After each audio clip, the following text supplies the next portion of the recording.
As the year goes near the end, and the weather gets cold, and the trees lose their leaves, the spirits become restless, and the veil between the earth and the spirit world comes thin, and the witches great their power. And it is the time of Halloween! Thanks, everybody. Well, hello there, first new follower, third endgame. Oh, and thanks for everybody who's hosting the stream. Oh, we got a lot of guests good. This is Corvus Twig's Halloween Spooktacular! It's time! It's time! Oh, I'm so excited. We have got an amazing show for you tonight. Oh, we really do. It's gonna be a fantastic time. We've got all sorts of wonderful guests lined up. We've got spooky stories, spooky games. We're gonna be playing some games. You asking, yo, are we gaming? Well, we're gonna be playing a little trivia murder party later. And so I've got a bunch of my guests who are gonna be playing along, but all of you get to play along too, as the audience. And we'll get more to that when we get there. We got a big show lined up for you. And I can't wait. I can't wait. So many friends, so many great people coming. It's gonna be fantastic. But where do we start? Where do we start on a spooktacular like this? We are, yeah. Oh yeah, we're crow tubing. We crow tube. I'm a crow, and we tube. It's gonna be great. All my guests today are VTubers themselves. Oh, we love our VTuber crowd. We love our VTuber crowd. It's a great community. And if you don't know the community, man, you gotta get to know the community. Lots of great people. Where do we start on a spooktacular like this? Well, there's really only one good thing to do. The same way that we start all of our streams. We gotta do a bird of the day. But of course, we don't have just any bird of the day today. It's the Halloween Spooktacular. You gotta pick the right bird. What kind of bird do we pick for the Halloween Spectacular? Well, shouldn't it be obvious? Well, let's hop in there right now and get this bird of the day going. So here we are, the bird of the day. Oh, and I mentioned because it's a spooktacular, we're gonna have a special one. Oh, we got a special one. So what could I possibly do? Oh, thanks for the transition. Yeah, gotta have cool transitions. So, the bird of the day today, for the Halloween Spooktacular, well, what else could it possibly be than the common raven? That's right, our bird of the day today is the raven. Oh, we love the raven, don't we? I mean, is there a bird more emblematic of the Halloween season than the raven? I don't think there is. I've been doing spooky birds all month, building up to this one fantastic bird. We love the common raven. So what is it about? Oh crap, this is my old version of it. Okay, so I got a little bit of information here. Fortunately, I know most of it off the top of my head, so you're gonna have to listen instead of look. See, I knew there's gonna be a technical difficulty, and here it is. Here is our technical difficulty. So, luckily, I know a lot about the raven, and I can tell you the basic information with just the letter S. You got the map down there. As you can see, the common raven is very widespread throughout pretty much the entire northern hemisphere. Oh yeah, they like those temperate climates. They love those wooded areas. So, common raven, gonna usually average about 30 inches from beak to tail. They got a pretty good wingspan. I think their wingspan ends up being about 40 inches. So pretty big, pretty big. And their lifespan? Well, these fine fellas, they in the wild, they've been found to live about 30 years. And in captivity, they can live up to 50. So the raven, pretty solid bird. So, as we said that they are in the, okay, do I have to tell you, they're corvids. They're pretty closely related, you know, to me, an American crow.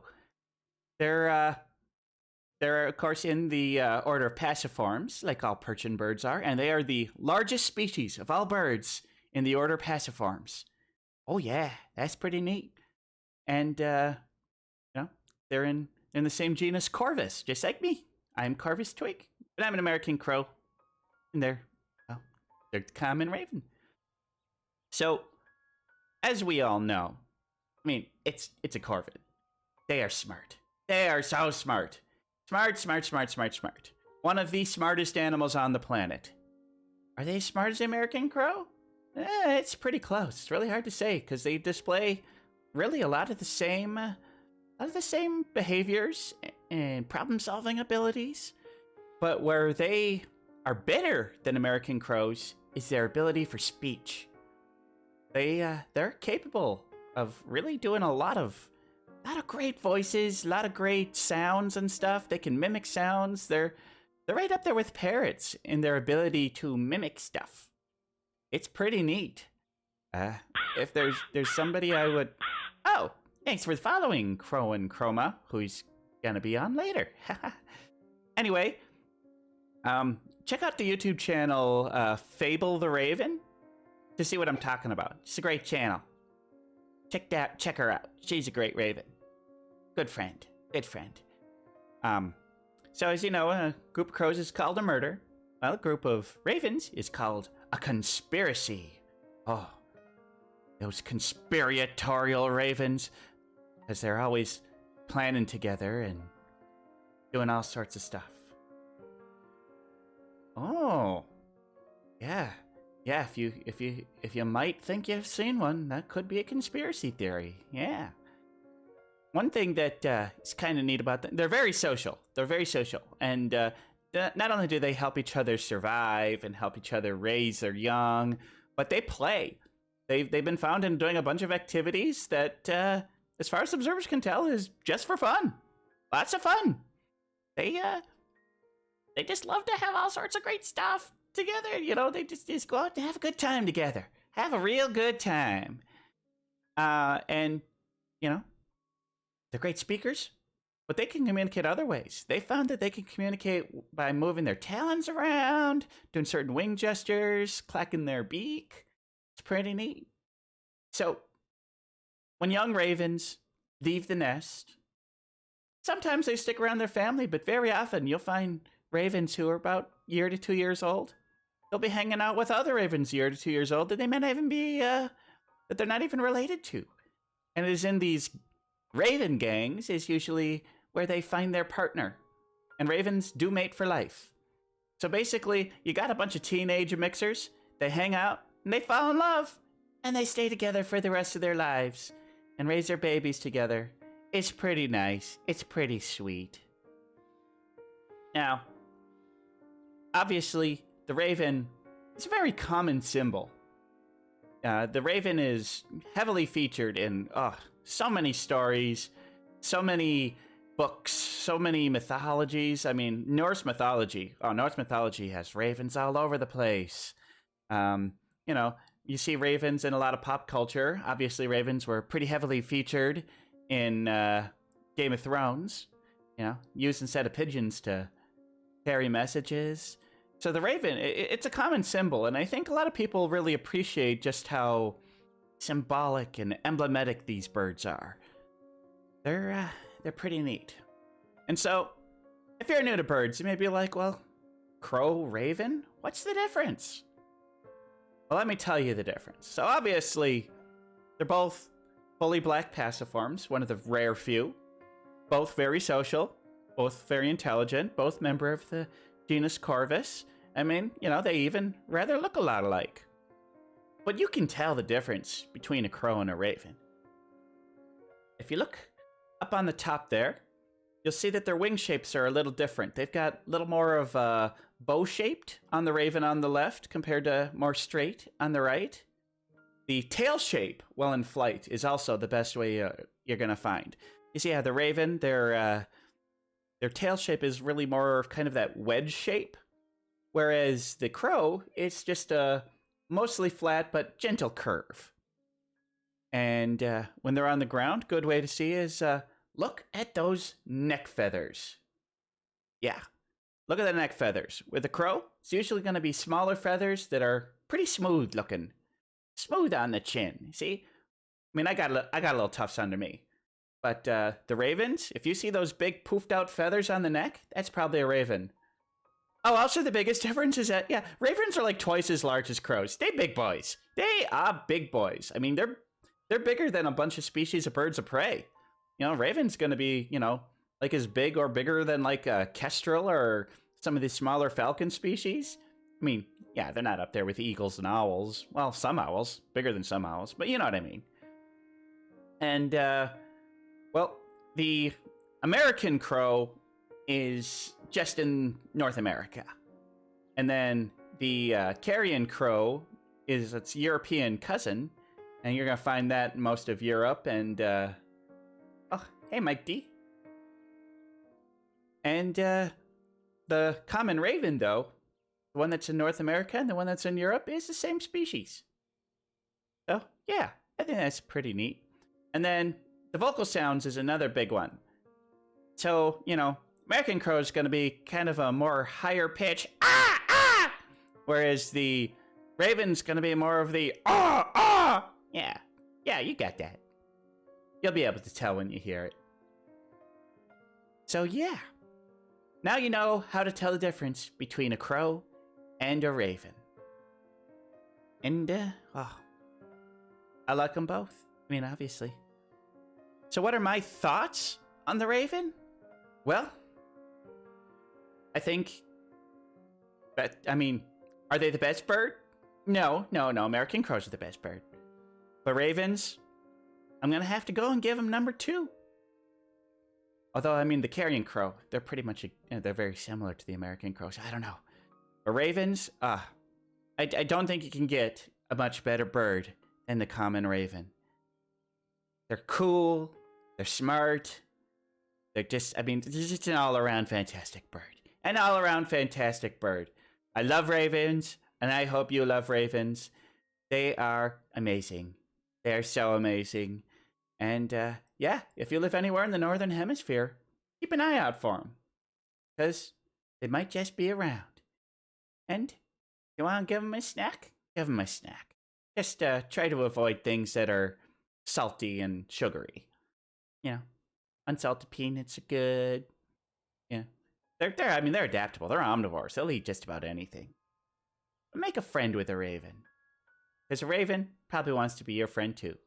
Should probably not, but you know what I mean. So of course, if I'm talking about ravens, we're gonna go into our first spooky story. And what else could it possibly be for a raven? Well, we're going to be doing a nice, fun reading of Edgar Allan Poe's The Raven. So here we go. Get on some ambient background music. Edgar Allan Poe, as you know, is an American-born writer. Wrote a series of horror stories. Oh, thanks for subscribing, Lord Endgame. Appreciate that. It's a thank you just before we start in. So now that we've got the spooky ambience going, here we are. The Raven by Edgar Allan Poe. Once upon a midnight dreary, well I pondered, weak and weary, over many a quaint and curious volume of forgotten lore. Well I nodded, nearly napping, suddenly there came a tapping, as if someone gently rapping at my chamber door. "'Tis some visitor," I muttered, tapping at my chamber door. "Only this, and nothing more." Ah, distinctly I remember, it was in the bleak December, and each separate dying ember wrought its ghost upon the floor. Eagerly I wished the morrow, vainly I had sought to borrow from my books of cease of sorrow, for the lost Lenore. for the rare and radiant maiden whom the angels named Lenore, nameless here forevermore. And the silken, sad, uncertain rustling of each purple curtain thrilled me, filled me with fantastic terrors never felt before, so that now, to still the beating of my heart, I stood repeating, "'Tis some visitor entreating entrance at my chamber door, some late visitor entreating entrance at my chamber door, this it is, and nothing more." Presently my soul grew stronger, hesitating then no longer. "Sir," said I, "or madam, truly your forgiveness I implore, but the fact is I was napping, and so gently you came rapping, and so faintly you came tapping, tapping at my chamber door, that I scarce was sure I heard you. Here I opened wide the door. Darkness there, and nothing more." Deep into that darkness peering, long I stood there, wondering, fearing, doubting, dreaming dreams no mortal ever dared to dream before. But the silence was unbroken, and the stillness gave no token, and the only word there spoken was the whispered word, "Lenore." This I whispered, and echo murmured back the word, "Lenore." Merely this, and nothing more. Back into the chamber turning, all my soul within me burning, soon again I heard a tapping, somewhat louder than before. "Surely," said I, "surely that is something at my window lattice. Let me see then what thereat is, and this mystery explore. Let my heart be still a moment, and this mystery explore. 'Tis the wind, and nothing more."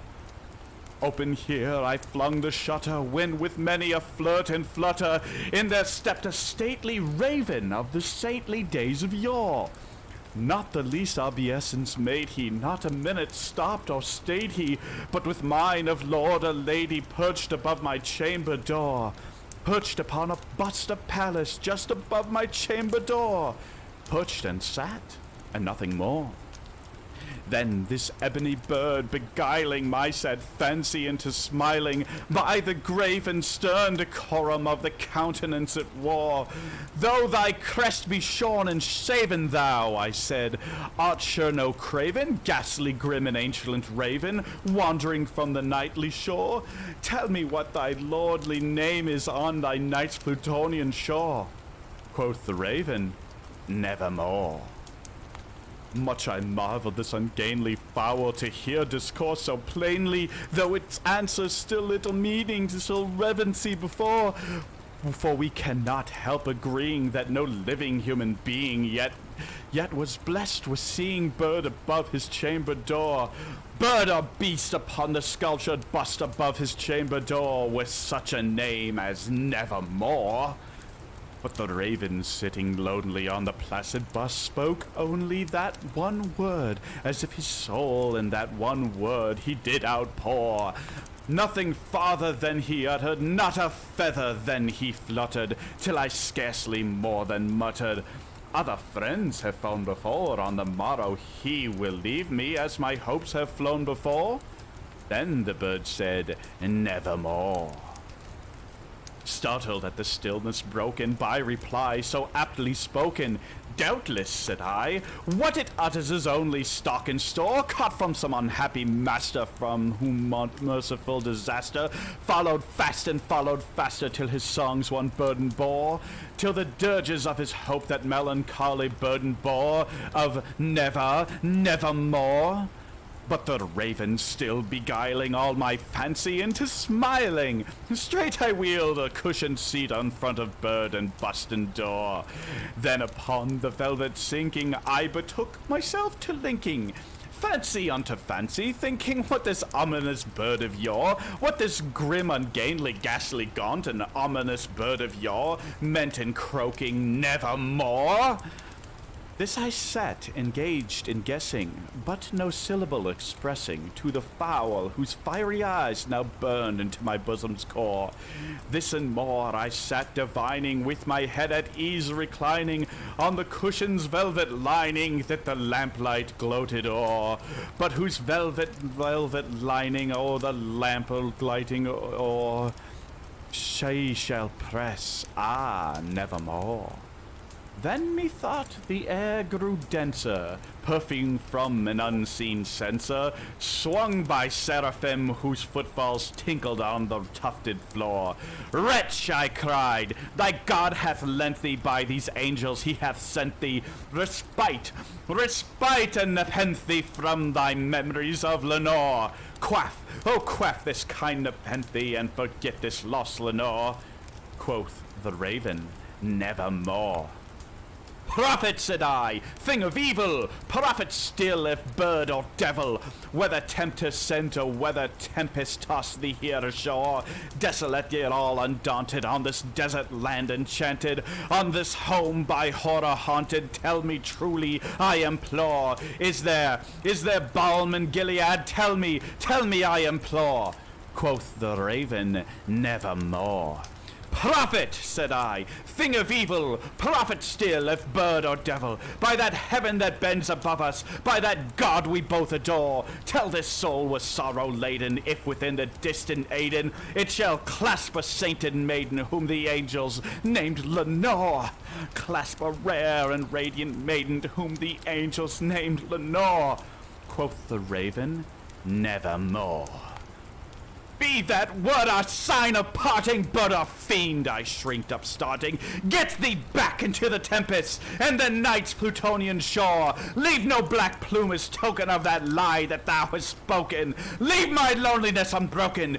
Quit the bust above my door. Take thy beak from out my heart, and take the form of off my door. Quoth the raven, nevermore. And the raven, never flitting, still is sitting on the pallid bust of Pallas just above my chamber door. And his eyes have all the seeming of a demon's that is dreaming, and the lamplight o'er him streaming throws his shadow on the floor. And my soul from out that shadow that lies floating on the floor shall be lifted nevermore. And that was The Raven by Edgar Allan Poe. Thank you very much. Ah, what a great poem that is. Oh. Okay. So, now that that's over with, whew, what a poem. What a poem. One of my favorites of all time. Oh, I gotta hydrate. Thanks, Kyoko. Ah, delicious. Okay, well, now that my presentation over, we're gonna have our very first guest. So, give me just 1 sec to get her ready.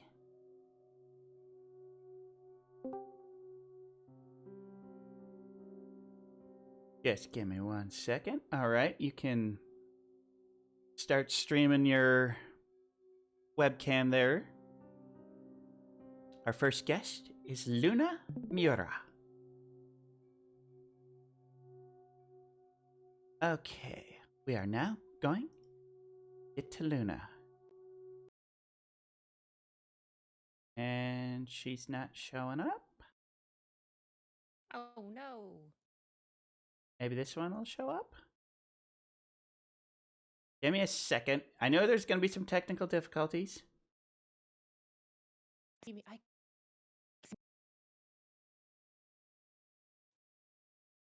Hold on a second. I think I just need to tell it which,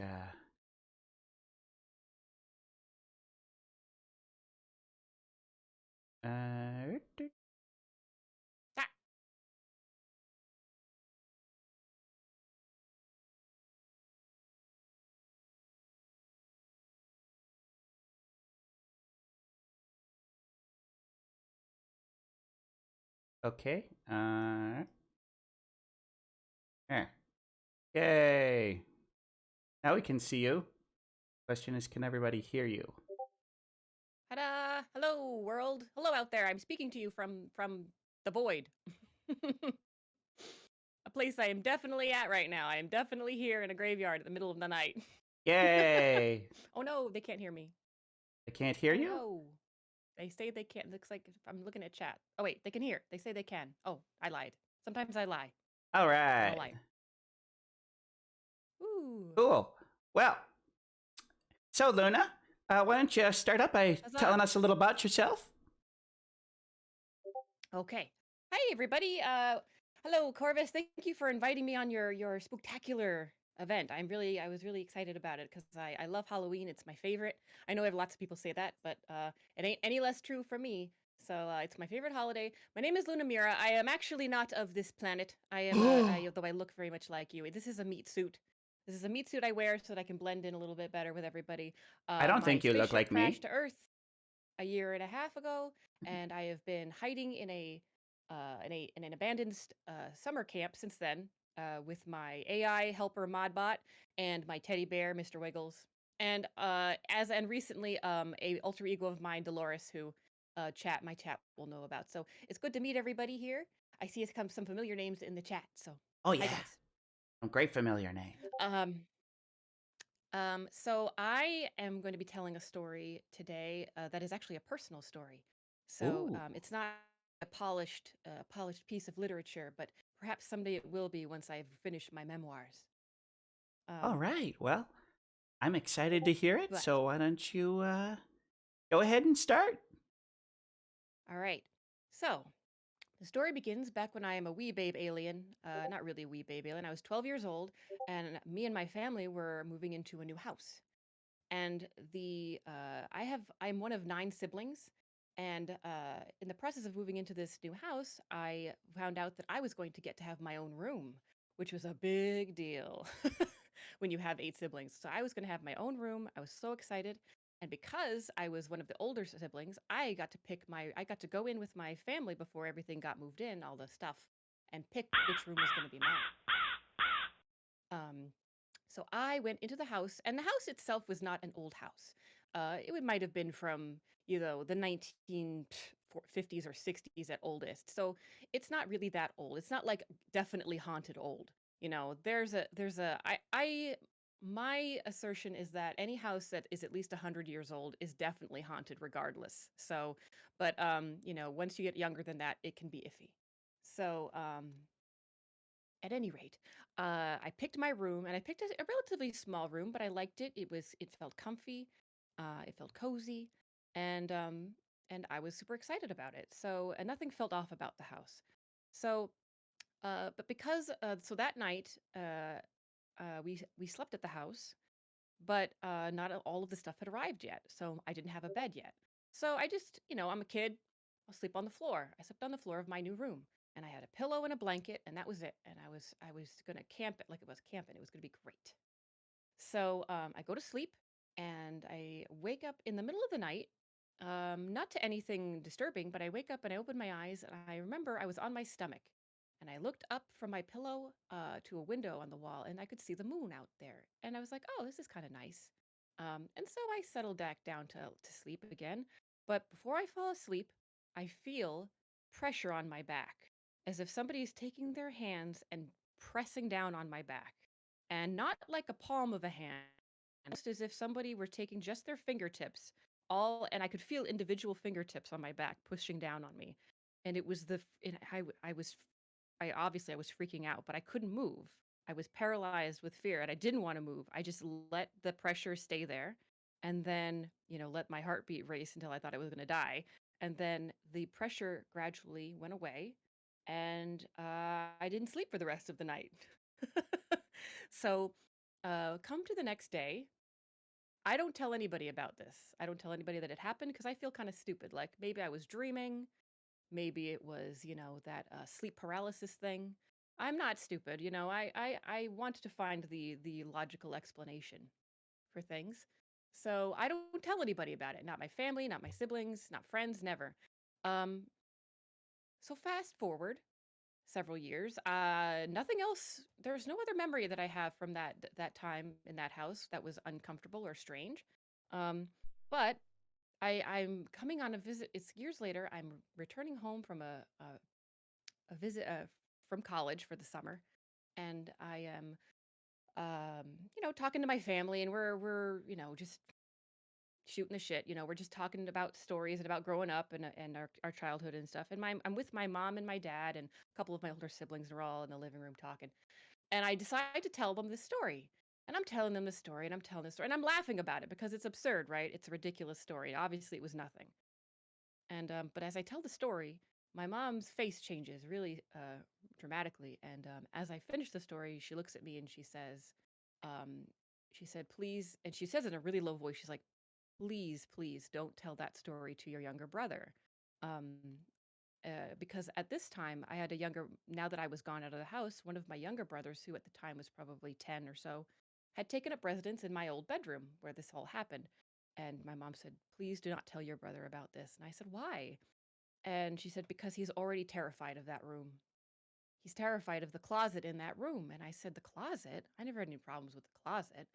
And she said, yeah, he was so afraid of that closet that we had to put a lock on it, like a little like slide lock on the outside of the closet because he was kept saying it was opening by itself.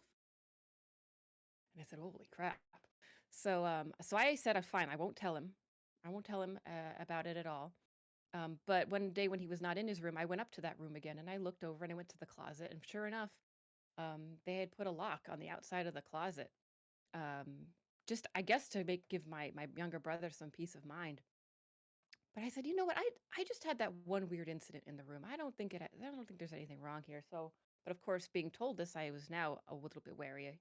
Um, so I went up to the closet and I locked it and I opened it up. And it was sort of the type of closet. It was kind of walk-in, but you could really only fit one person in there. Like you could fit one person standing up in there, and then on either side of you would be these miniature little racks for hanging clothes and things. So I walked in. Well, I turned the light on. It was one of those like those pull lights. They'll pull the string and the light bulb pops on. So that's always horror movie material where it's a single light shining light bulb in a room. So I went into the closet and it's just clothes. It's just a kid's stuff. There's nothing in there. Um, and then I decide, okay, I'm gonna up this up. I'm gonna take this up a notch, and I close the door behind me. Um, and the the moment I close the door, uh, I don't hear anything. I don't feel anything except inside I feel like this intense terror inside me. And it could have been, maybe I was claustrophobic, maybe I'd let the story get to me, but I said I got to get out of this closet. I got to get out of this closet. So I go to open the door and I can't get out of the closet because the the lock on the other side, the lock has slid. It's slid. It's either gently slid shut on me or something slid it shut for me. So now I'm thinking, okay, now I'm thinking somebody's messing with me on the other side. And so I'm knocking on the door and I'm like, I'm screaming, let me out, let me out. And I'm panicking. I'm really panicking. And I'm banging on the door. And finally, I hear footsteps. I hear footsteps coming toward the door, and I hear the lock unlatch, and the door swings open, and it's my little brother, the one that stays in the room, and he's got this, his panicked look on his face, and he says, he's so funny. He said, what were you even doing in there? That's my stuff." And I said, I just wanted to. I said, this is my, and I made up something like, this is my old room. I just wanted to like, why was I in the closet? I don't even know. I don't even know what I said. I made some, but he said, he sort of calmed down and he said, yeah, don't go in that closet. I don't like that closet. And then he just quietly turned around and walked out of the room without me. And I booked it out of there. And that is the scariest thing that's ever happened to me. Like, I don't know why that room. I don't know what happened in the house, if anything. I could have explained away the pressure on my back when I was younger because I could have said, it's just, sleep paralysis. But I could not explain how a lock that you need to actually like flip up and push over to lock could do that by itself. So that's I have not been back to that house since. Well, I have been back to the house since then, but um, never went back into that room. But then the house sold. The house sold I don't know, several years ago, and now they're all living somewhere else. But yeah, I'll never forget that. That's my scary paranormal experience. So um, That was just a story I wanted to share. Wow. That's that is spooky as heck. Heckin' spooky. That yeah. Yeah, I mean that starts with something a little weird and spooky, and then with your Right. brother, and then yeah, that ramps up. That yeah, I don't want to go in that closet or No, I don't Oof. even know. If it was just that first part, I said, "Oh, that's not scary." But like the combination of that and then what happened to my brother is just so weird. And the Yeah. fact that they Whew. had to put a lock on the whole on the door, like it's just crazy. Yeah, yeah. I mean, ooh. And it just makes you wonder. It's like, what did your brother see or experience that maybe he wasn't telling everyone? Right. And he was the type of kid that he is high functioning autism, and so there are things that you don't press him for. So if Yeah, he didn't, absolutely. he's never told me, and I've never asked because I figure it don't want to build any more discomfort than's already there. But I mean, he's fine. He's doing fine. But but as at the time, if he wanted to tell me, he'd have told me. So. Wow. Well, great. That's a fantastic story. Thank you so much for sharing it. Oh, well, And thanks for having me on, and I'm glad I could share this spooky story for Halloween time, and I'm looking forward to hearing other people's stories too. yeah, me too. All right. Well, everybody, be sure to check out Lena Miura here on Twitch. She does. Oh, wow, got a cool waving animation. Like that. That's awesome. Thanks. All right. Well, thanks, Luna. We're gonna move on to the next person. All right, everybody. See you later. Happy Halloween.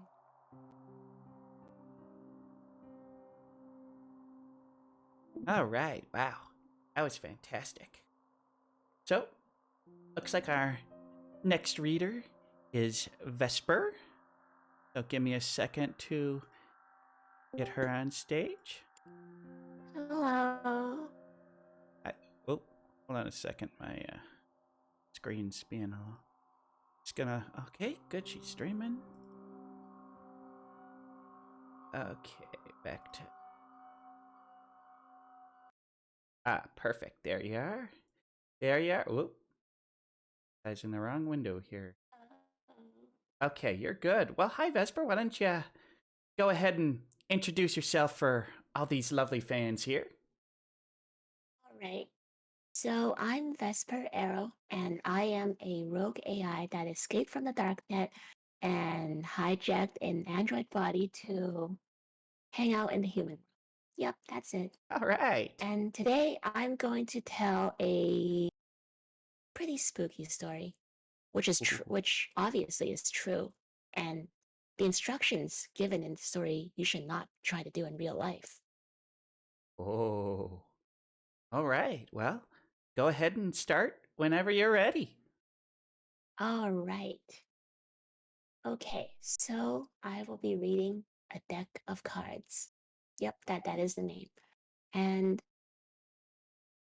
um, as I said, don't attempt to recreate any of these things stated in the story. Otherwise, I am not responsible for you being haunted by spirits or ghosts or any other things.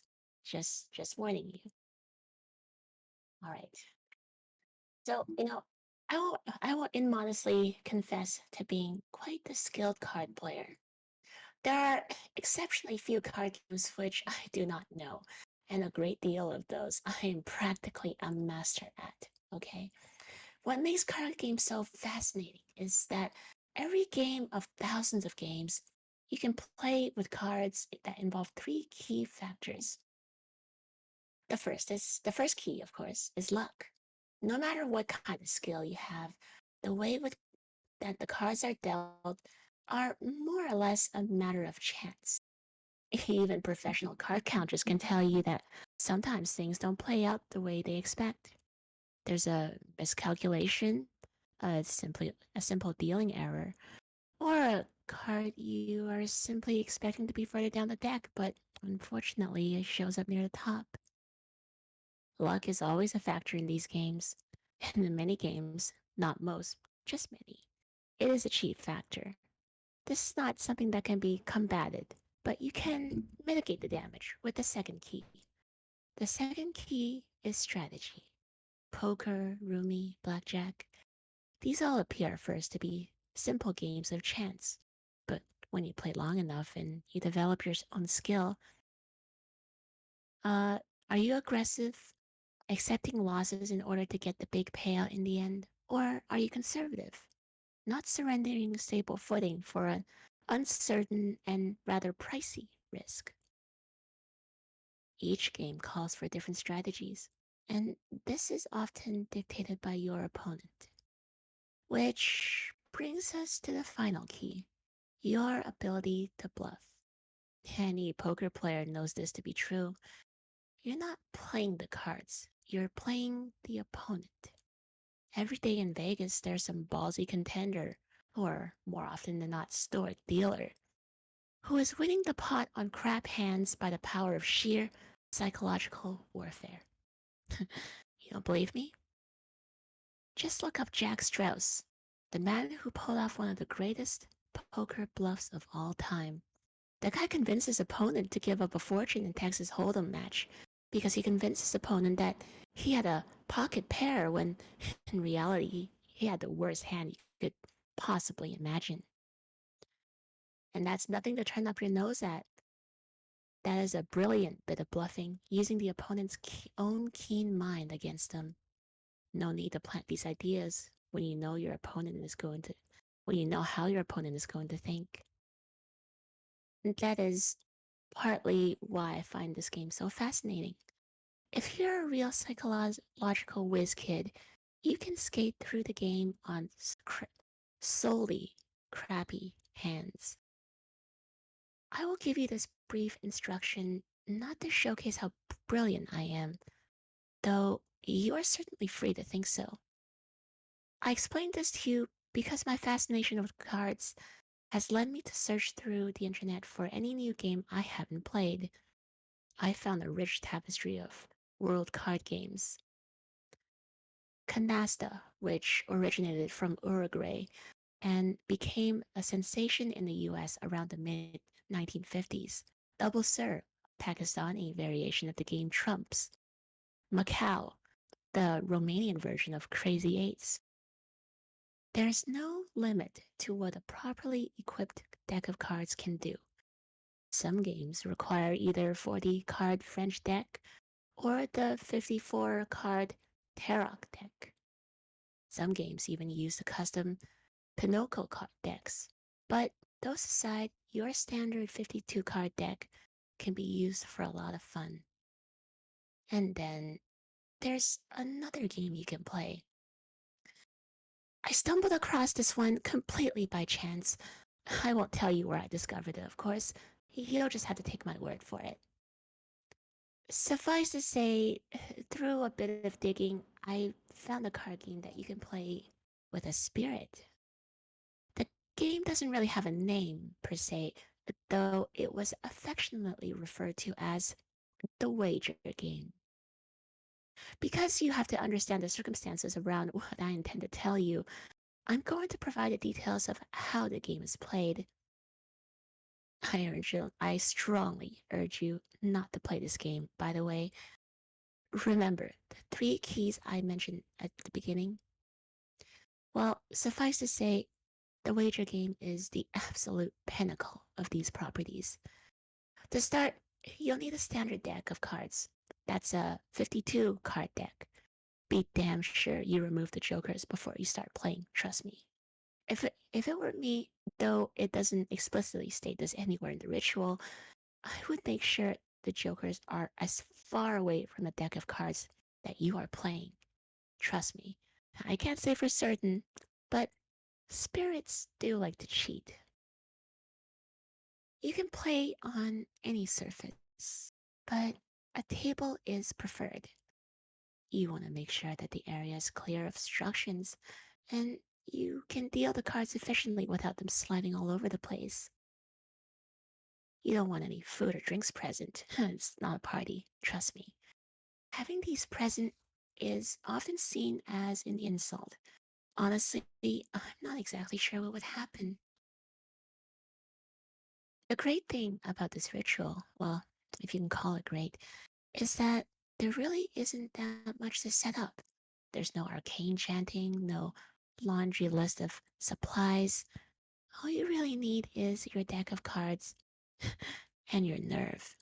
Uh, So, when you're ready to play, first of all, you need to turn out any unnecessary lights.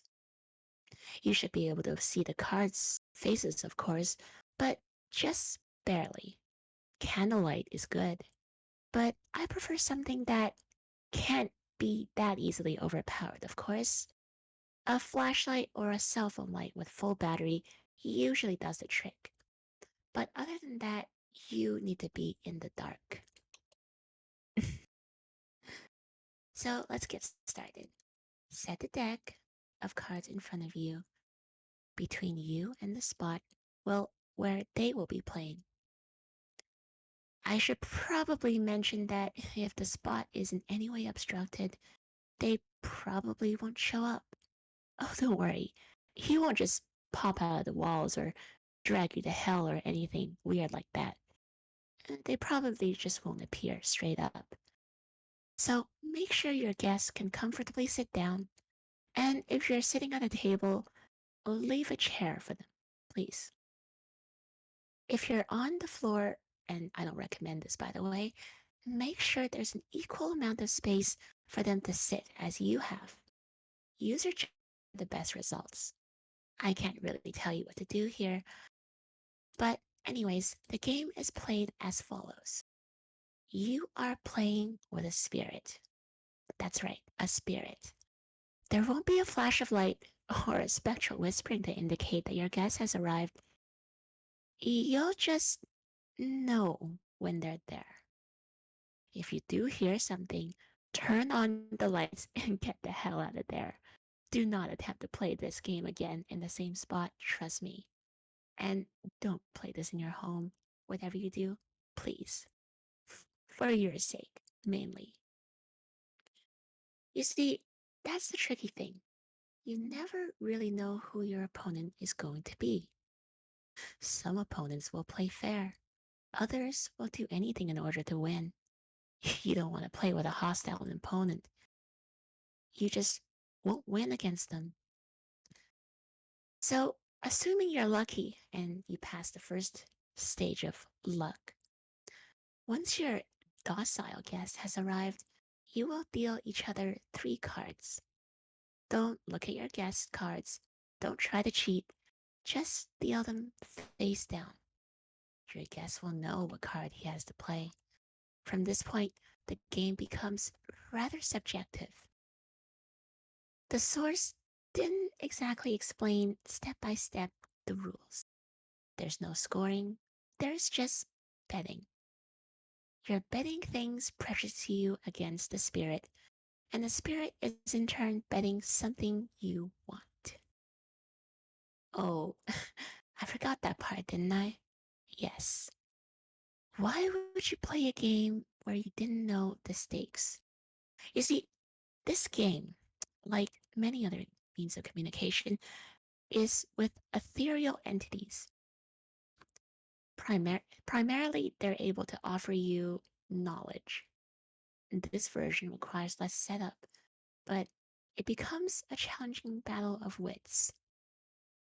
Just beware. You don't need to have any knowledge that the spirit doesn't, so you don't have to anything to wager in that category.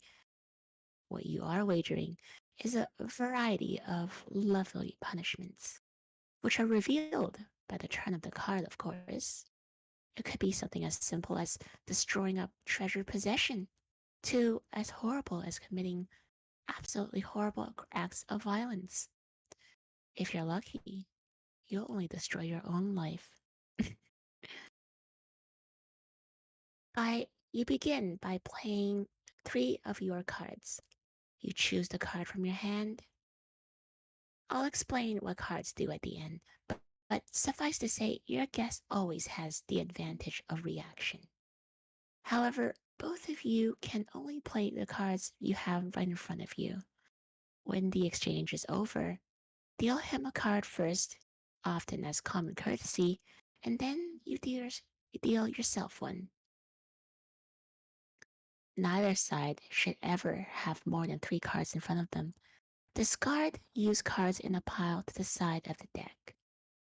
Now, I imagine what you're wondering. How does he select his card? Well, it all depends on your opponent, of course. Some simply move the card closer to you.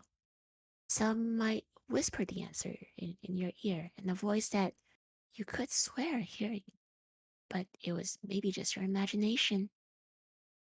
You might flat your hand. You might, some might flat just hand you the card. But if your opponent is ever that forward, I strongly suggest you stop playing immediately. Which brings us to the ending, the ritual. Another great thing about this ritual is that you can quit whenever you want. Simply turn the remaining cards in the deck, if any, face up, and then turn on the lights. You should remain safe, though your experience in the game will give you a better idea of that.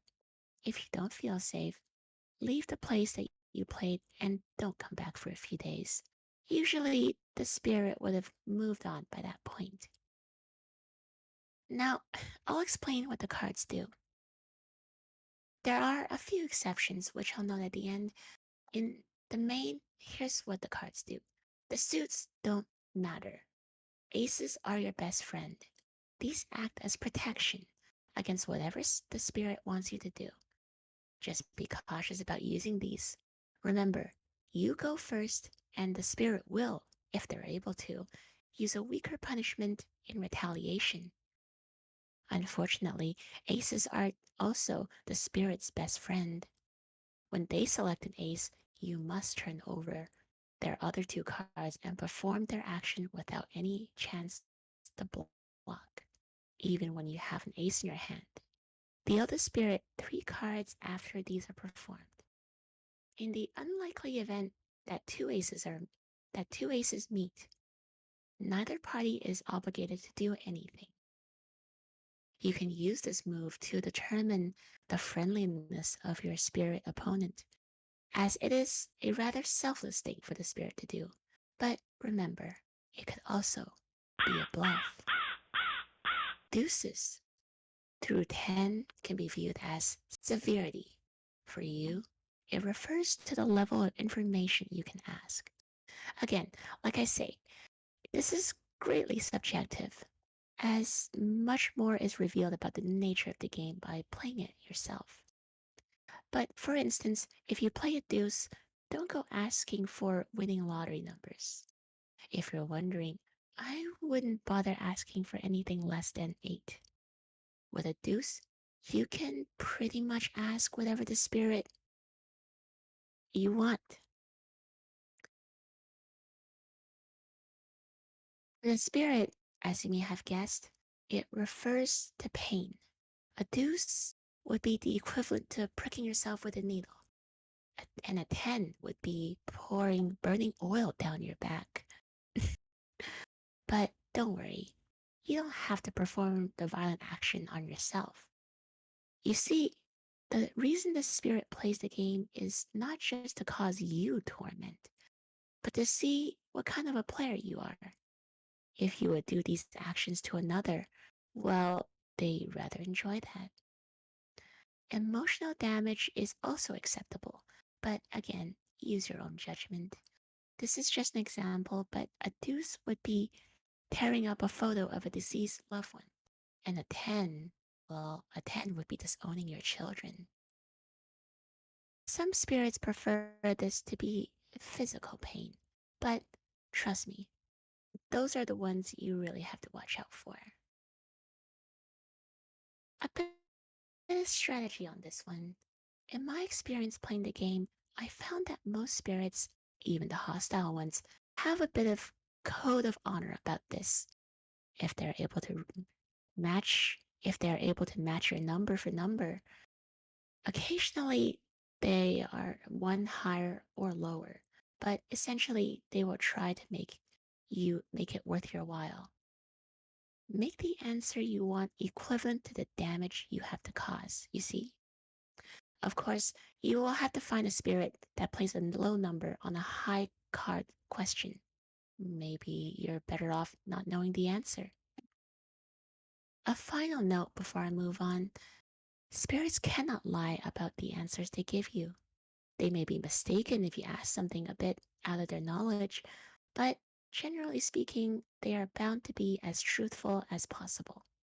They can bluff the cards, but they cannot lie to you about the answers.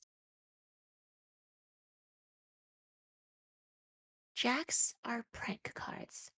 No, trust me, these aren't as fun as it sounds. This is a card where if you even draw it, you lose something. When either you or the spirit plays the card, the spirit plays a prank on you. If the spirit is benign, something might go missing or turn up in an odd place. That's probably the best you can hope for.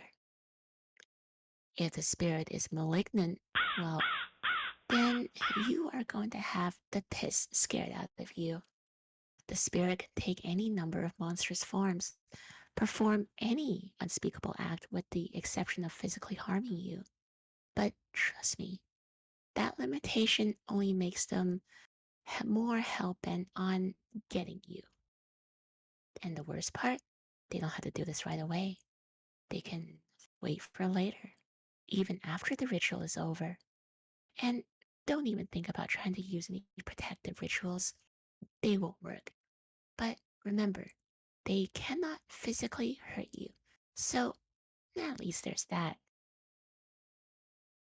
Queens. Queens are universally the worst cards that can ever be played. Honestly, if a queen is dealt, your best bet is to just stop playing and leave. And I don't mean like go to a neighbor's house or anything like that. I mean you get away from that spot as far as you possibly can. This is, mind you, if the spirit plays the card. If you play the card, the spirit acts as a throwaway. The queen acts as the throwaway card. Be glad you drew it and not the spirit. But it does nothing essentially. It basically gives the spirit a free pass to do whatever they want. So you may not think to play it, and that's your right. But hoarding queen cards is also potentially problematic. I'll explain why in one of the exceptions. What the queen actually does when a spirit plays it is it breaks the boundary between you and the spirit. The spirit now has a license to harm you, to haunt you, and to pretty much follow you to the ends of the earth. Your best bet is honestly just to try to get a head start, but I can't guarantee that'll work. Kings. Kings are free passes. There's not too much to say here. If you play a king card, you can play another card uninterrupted by the spirit, and the spirit can do the same to you if they played it. An ideal strategy for those seeking information is to pair a king and a 10 and play them together. This will guarantee you get whatever burning question answered, and then you can simply stop playing. However, I recommend you don't do this on your first move if you're lucky enough. Not letting the spirit play will likely anger them. And when that happens, I'm not entirely sure what they could do. And finally, a couple of exceptions.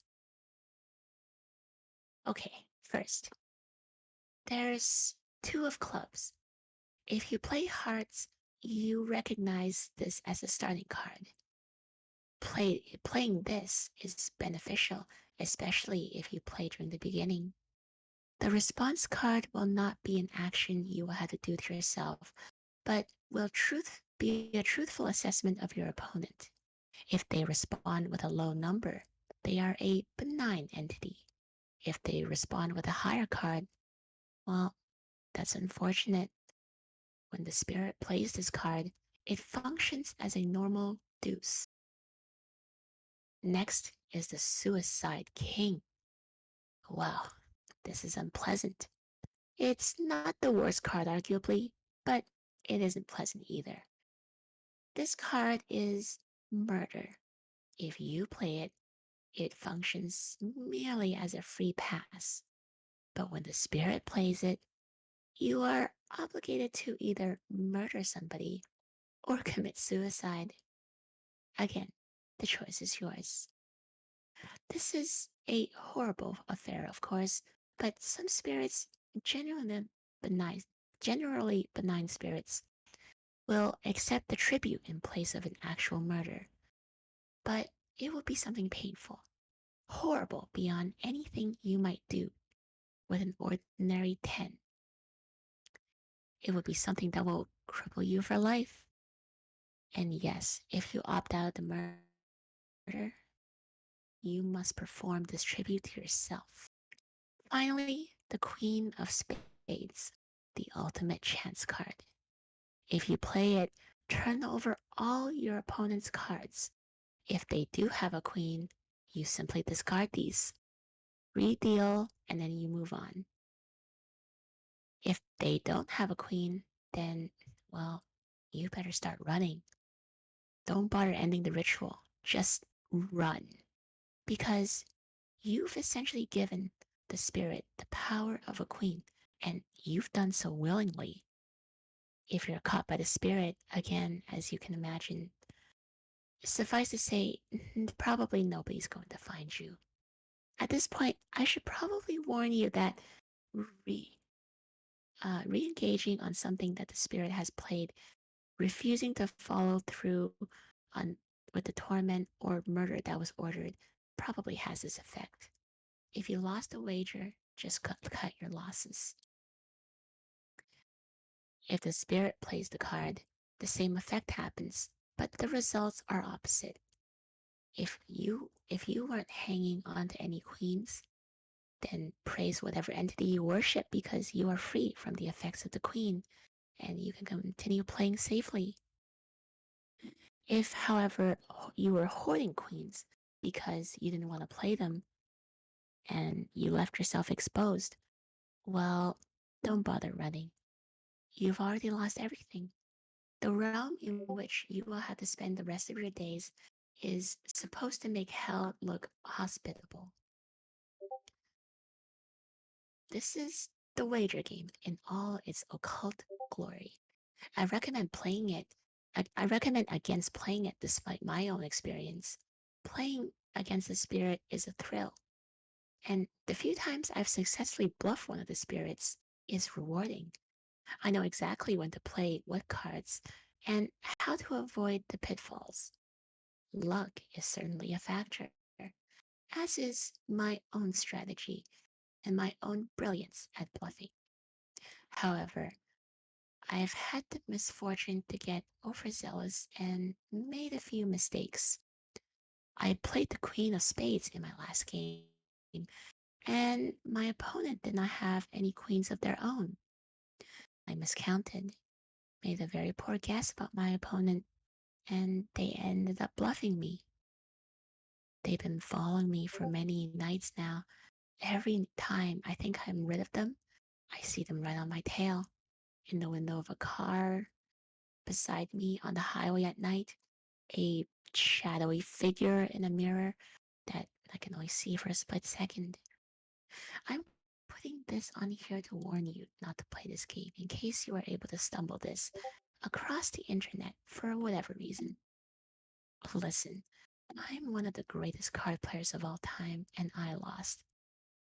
What what hope do you think any of you have against the spirit? Hmm? Well, I hope you guys enjoyed this creepy ritual of card game. I highly unrecommend you playing this or trying it.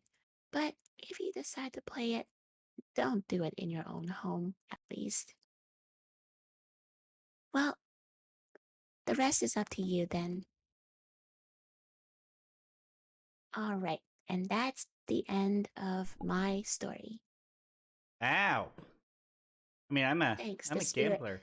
I'm a gambler the and a spirit card has player, but claimed my bedroom, and you have to sleep on the couch.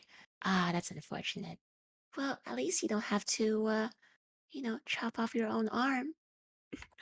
Kind of like what I had to do. Yeah, maybe somebody All was. right, all right. No more jokes. That'll be the end of it.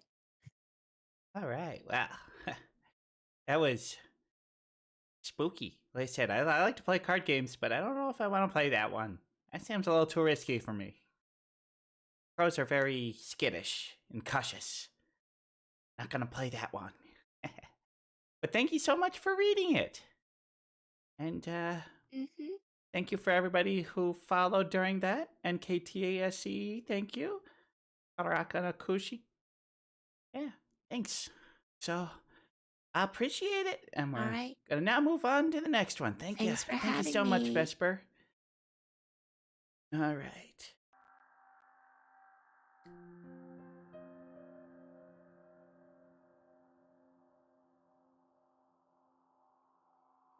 Okay, so looks like our next guest is a good friend of mine. She goes by the name of Els. We're gonna pop her in real here quick. Hello. Hello. Hold Go up, ahead let me and get my screen going here. get your screen going, and we'll pop on over to you. All right, here I am. Hello. All right. Hello, folks of the Corvus stream. Aha. Okay, I just need to reset. There we go. There she is. All right, Oh. everyone. Hello. Oh, I wish I had a cool wave. yeah. Well, you got a cool spooky background, and Yeah, it's nice. A oh, good that balance of outfit. spooky and cute. That outfit seems like something you could wear to a Halloween party. It's very cute. This is my everyday wear, but I'm pretty spooky, so I'll go for it. Oh, we love spooky ladies. Ah, the best. Mm-hmm. All right. Well, thanks so much for joining us, Els. What have Yeah. you got for us today? Well, today I'm going to be reading Darkness by Lord Byron. So I chose this because I love it as an example of the way that horror can sometimes reflect the cultural anxieties and the fears of the context that it arises from. So this is a poem that's written in response to 1816, which is known as the Year Without a Summer, in which a volcanic eruption led to a change in the climate patterns and there was widespread famine and human suffering. I sound awfully positive for talking about something like this, but it is quite an interesting piece of literature. So let's go ahead and read it. All right. Well, go right ahead. I'm excited. All right, let's go. Let me see. Oh, but best, first, thank you, poetry reading Fuwako voice. Uni, What's for up? following. What's that? All right. Just had to thank a follower. Now I can start. Oh, okay. No worries, no worries. Okay. I had a dream which was not all a dream. The bright sun was extinguished, and the stars did wander, darkling in the eternal space, rayless and pathless, and the icy earth swung blind and blackening in the moonless air. Morn came and went, and came and brought no day, and men forgot their passions in the dread of this their desolation, and all hearts were chilled into a selfish prayer for light. And they did live by watchfires, and the thrones, the palaces of crowned kings, the huts, the habitations of all things which dwell, were burnt for beacons, cities were consumed, and men were gathered round their blazing homes to look once more into each other's face. Happy were those who dwelt within the eye of the volcanoes, and their mountain torch. A fearful hope was all the world contained. Forests were set on fire, but hour by hour they fell and faded, and the crackling trunks extinguished with a crash, and all was black. The brows of men by the despairing light wore an unearthly aspect, as by fits the flashes fell upon them. Some lay down and hid their eyes and wept, and some did rest their chins upon their clenched hands and smiled. And others hurried to and fro, and fed their funeral pyres with fuel, and looked up with mad disquietude on the dull sky, the pall of a past world, and then again, with curses cast them down upon the dust, and gnashed their teeth and howled. The wild birds shrieked, and terrified did flutter on the ground, and flap their useless wings. The wildest brutes came tame and tremulous, and vipers crawled and twined themselves among the multitude. Hissing, but stingless, they were slain for food. And war, which for a moment was no more, did glut himself again. A meal was bought with blood, and each sate sullenly apart, gorging himself in gloom. No love was left. All earth was but one thought, and that was death. Immediate and inglorious, and the pang of famine fed upon all entrails. Men died, and their bones were tombless as their flesh. The meager by the meager were devoured. Even dogs assailed their masters, all save one. And he was faithful to a course, and kept the birds and beasts and famished men at bay, till hunger clung them, or the dropping dead lured their lank jaws. Himself sought out no food, but with a piteous and perpetual moan, and a quick, desolate cry licking the hand which answered not with a caress. He died. The crowd was famished by degrees, but two of an enormous city did survive, and they were enemies. They met beside the dying embers of an altar place, where had been heaped a mass of holy things for an unholy usage. They racked up and shivering scrapped with their cold skeleton hands. The feeble ashes in their feeble breath blew for a little life and made a flame which was a mockery. Then they lifted up their eyes as it grew lighter, and beheld each other's aspects, saw and shrieked and died. Even of their mutual hideousness they died, unknowing who he was upon whose brow famine had written fiend. The world was void, the populous and the powerful was a lump, seasonless, herbless, treeless, manless, lifeless, a lump of death, a chaos of hard clay. The rivers, lakes, and oceans all stood still, and nothing stirred within their silent depths. Ships sailorless lay rotting on the sea, and their masts fell down piecemeal. As they dropped, they slept on the abyss without a surge. The waves were dead, the tides were in their grave, the moon, their mistress, had expired before. The winds were withered in the stagnant air, and the clouds perished. Darkness had no need of aid from them. She was the universe. And that's everything. Yay. All right. Wow. Yay. Was that about 1816 or 2020? I know, right? I was asking myself the same question when I thought about it. Ah, very nice. Very well read. Well, Thank you. well, thank you so much for coming on. And I gotta say, are you a fan of like cool crafts and stuff, like cross stitch and Crafts? stuff? Then Yeah, you I gotta check am. out I do Elsa's channel. cross-stitching. Well, I'm more saying it Thank to you. the Oh, sorry. audience. Oh, Sean. Yes. 'Cause- yeah, because Thank you you so craft much. some pretty cool stuff on your channel.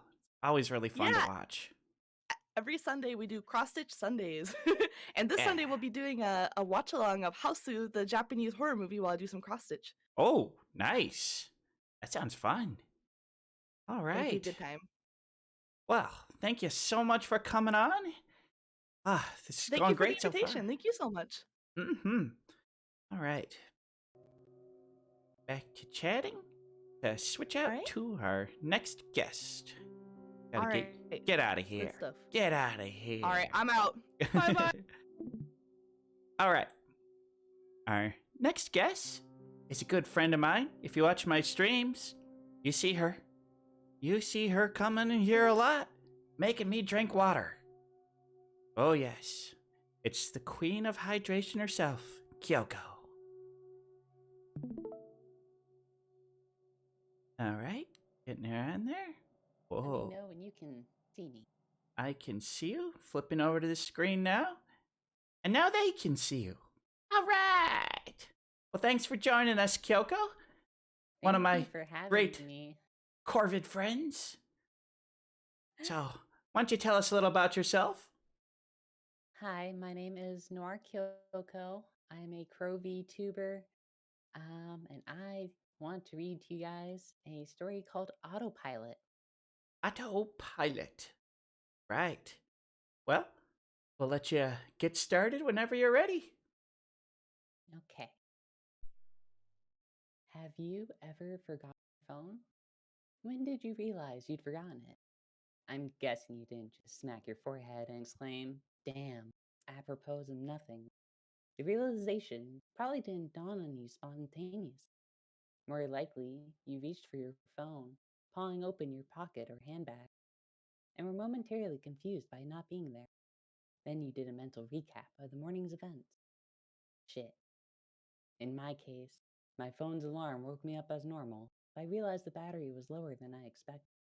It was a new phone, and it had this annoying habit of leaving applications running that drained the battery overnight. So, I put it on to charge while I showered instead of into my bag like normal. It was a momentary slip from the routine. That was all it took. Once in the shower, my brain got back into the routine. It follows every morning, and that was it.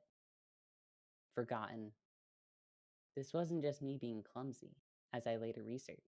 This is a recognized brain function. Your brain doesn't work just on one level, it works on many. Like when you're walking somewhere, you think about your destination and avoiding hazards.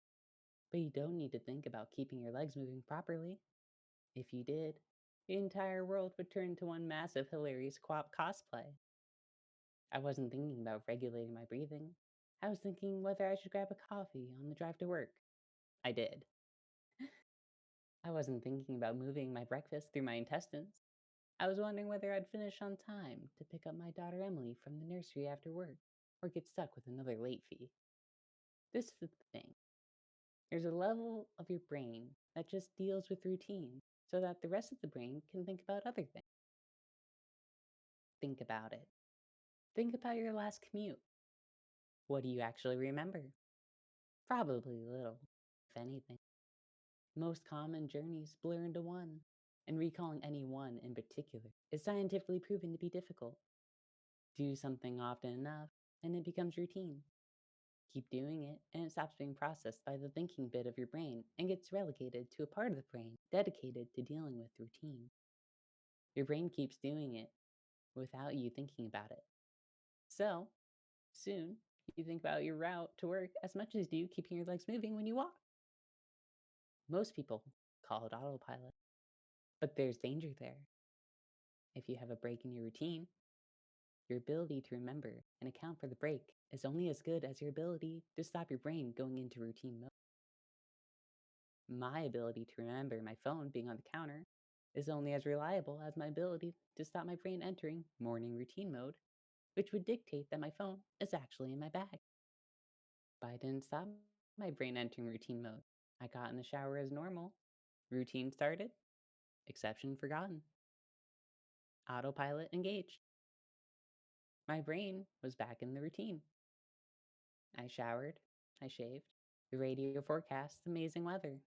I gave Emily her breakfast and loaded her into the car. She was so adorable that morning. She complained about the bad sun in the morning blinding her, saying it stopped her having a little sleep on the way to the nursery, and left. That was the routine. It didn't matter that my phone was on the computer, charging silently. My brain was in the routine. In the routine, my phone was in my bag. This is why I forgot my phone. Not clumsiness. Not not negligence. Nothing more my brain entering routine mode and overriding the exception. Autopilot engaged. I left for work. It's a sweltering hot day already. The bad sun had been burning since before my traitorously absent phone woke me. The steering wheel was burning hot to the touch when I sat. I think I heard Emily shift over behind my driver's seat to get out of the glare. But I got to work, submitted the report, attended the morning meeting. It's not until I took a quick coffee break and reached for my phone that the illusion shattered. I did a mental restep. I remembered the dying battery. I remember putting it on to charge. I remember leaving it there. My phone was on the counter. Autopilot disengaged. Again, there lies the danger. Until you have that moment, the moment you reach for your phone and shatter the illusion, that part of the brain is still in routine mode. It has no reason to question the facts of the routine. That's why it's a routine. The act of repetition. It's not as if anyone could say, "Why didn't you remember your phone? Didn't it occur to you? How could you forget? You must be negligent." This is to miss the point.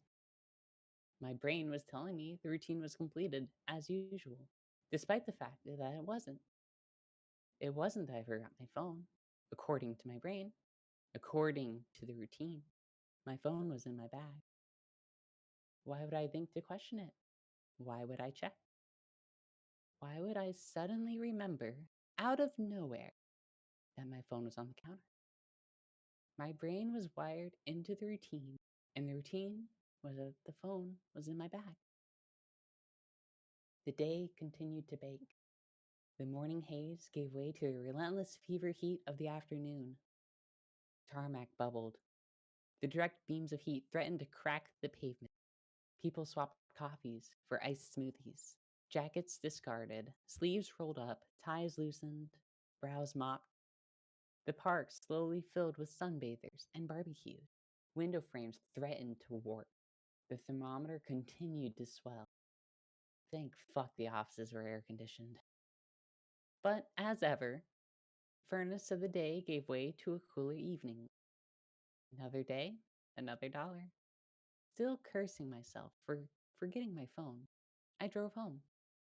The day's heat had baked the inside of the car, releasing a horrible smell from somewhere.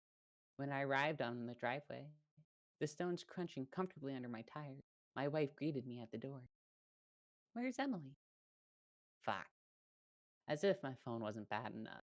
After everything, I left Emily at the fucking nursery after all. I immediately sped back to the nursery. I got to the door and started practicing my excuses, wondering vainly if I could charm my way out of a late fee. I saw a piece of paper stuck to the door. Due to vandalism overnight, please use side door. Today only. Overnight? What? The door was fine this morning. I froze. My knees shook. Vandals? Change in the routine? My phone was on the counter. I hadn't been here. My phone was on the... I'd driven past because I was drinking my coffee. I had not dropped off Emily. My phone was on the counter. She moved her seat. I hadn't seen her in the mirror. My phone was on the counter. She'd fallen asleep out of the bad sun. She didn't speak when I drove past her nursery. My phone was on the counter. She changed the routine. My phone was on the counter.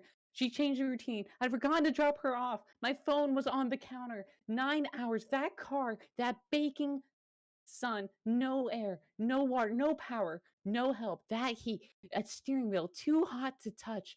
That smell. I walked to the car door, numb, shook. I opened the door. My phone was on the counter, and my daughter was dead. Autopilot disengaged. Thank you.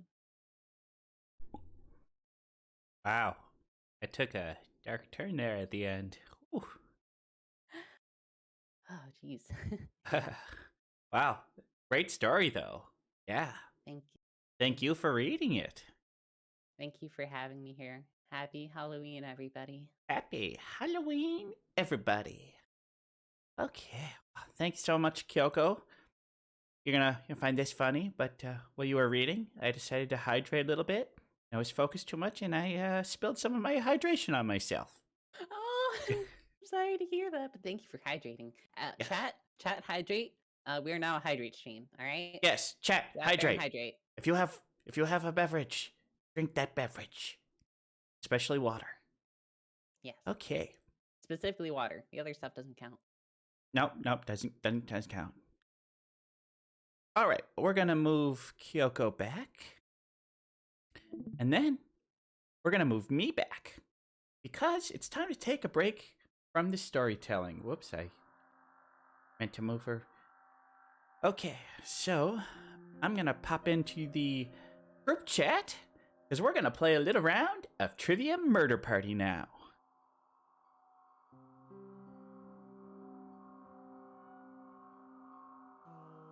Okay. I don't need kids. All right. I killed mine. Wow. Everybody can hear you saying all this Wait, stuff. hi, Corvus. All right. That was awkward. I am now Nobody heard Stephen nothing. It's fine. Jackbox Party Pack. And it looks like there's 9 of us in here, so one person's going to have to sit out. I have to get going anyway. Thanks Oh, for having me, okay. everybody. Well, that Take care. works good then. All right, everybody in the Spooktacular room's gonna...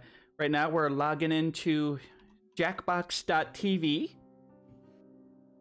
And we're gonna get all of us signed in. And then as soon as we're all in, then I'm gonna put the screen on. And then everybody who's watching the stream, if you all go to Jackbox.tv, you can join too and play along with us as the audience. So this is full participation for everybody.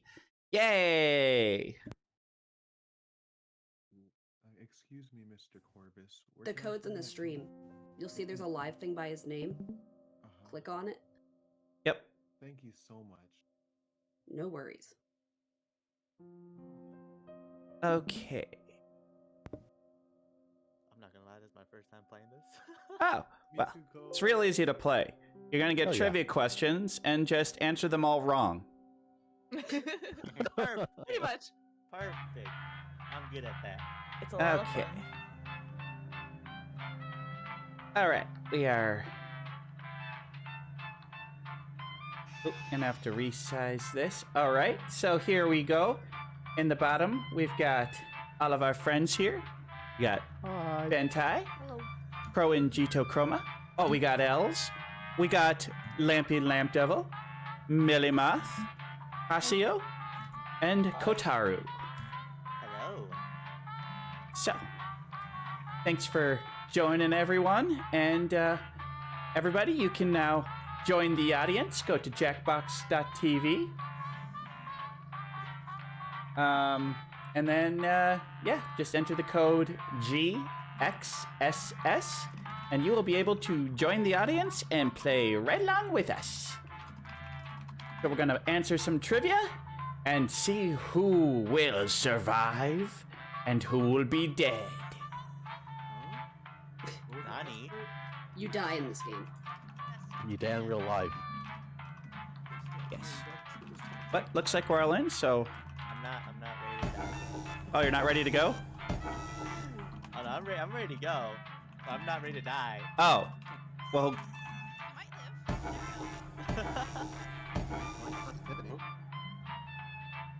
Stay positive. It's fine. Yeah. oh, sorry. I was switching over. One of you is a... I'm Little positive quiet. I'm gonna die. No. Be positive something else. Sorry, the game seems to be lagging a little bit. Oops. 17 FPS. The local residents familiar with the abandoned building's history know it simply as the Murder Hotel. Crashing into another car, and then another car went ahead and crashed. The infamous hotel was run by a mysterious family for several generations until unrelated. Thanks for following, Lettuce King. Killer is still I hope you brought lettuce for everyone.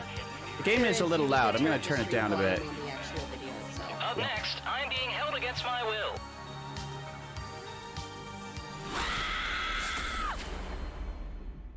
I thought we were playing Jack in the Box. Jack in the Box? Yeah.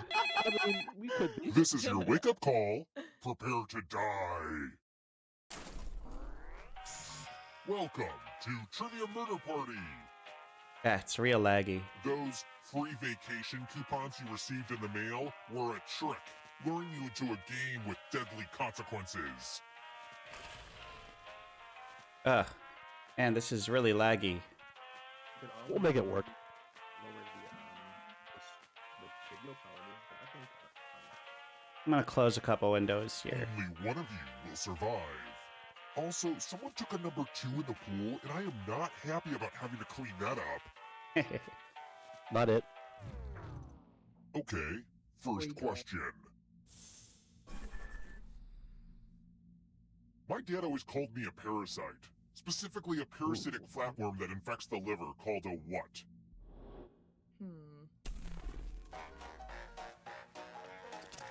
Use your device to answer the question. I'm talking to you too, audience. Think I got it? This is I'm concerned. I don't know what this is. I feel confident, and that's scaring me. That means I'm The probably correct wrong. answer is Oh, heck. Oh, Ah. that's wrong. Anybody who got that right, it was just, I mean, Woof. it was just a, I don't know, what's the word for, like, when you accidentally get something right? I don't know. Oh, Oh no, no. Ba-dum-bum, ba-dum-bum. hey. He's here all week. Okay, come on, a game. fish. Quit lagging so much. Apparently, trying to stream to multiple places at the same time, it doesn't like that. I don't know. Oh well. Hold on, we can make Always this. Follow your stream if the delay isn't too bad. Or wait, no. Oh, there's a. I don't know. You guys want to try doing that? You can turn the Discord into the Discord stream that you have for the game. You can turn it into a source projector, and then make that as a source on your OBS that should resolve at least possibly some of the lagging issues. Okay, yeah, because it's totally frozen now. Well, I knew there was going to be some sort of technical difficulty here. Love it. Don't worry, we roll with the punches. The Yeah. Spooktacular continues. Um, Here, I'll hit you guys with a trivia question. It's very spooky. What's my favorite color? Chartreuse. No. Red. Who said what now? Green. all right, we're going to restart the game Amber. because it's been running for a long time. So, Oh, that could be it. Yeah. everybody, hold on for just a second. We're gonna reboot this up. Worries. Luckily, it was only Okay. question one. Yep. The answer was green. Oh. You answered wrong. You're dead. Sweet. Womp womp.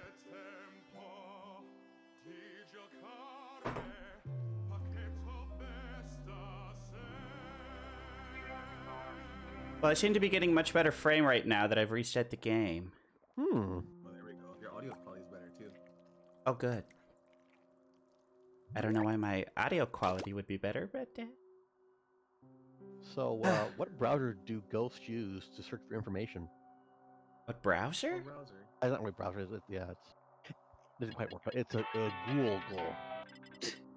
There you go. Yeah. Terrible. Ah. All right. Well, what's a ghost favorite dessert? Blueberry pie. I'm sorry. Ice cream. Terrible. What do you call a group of maggots?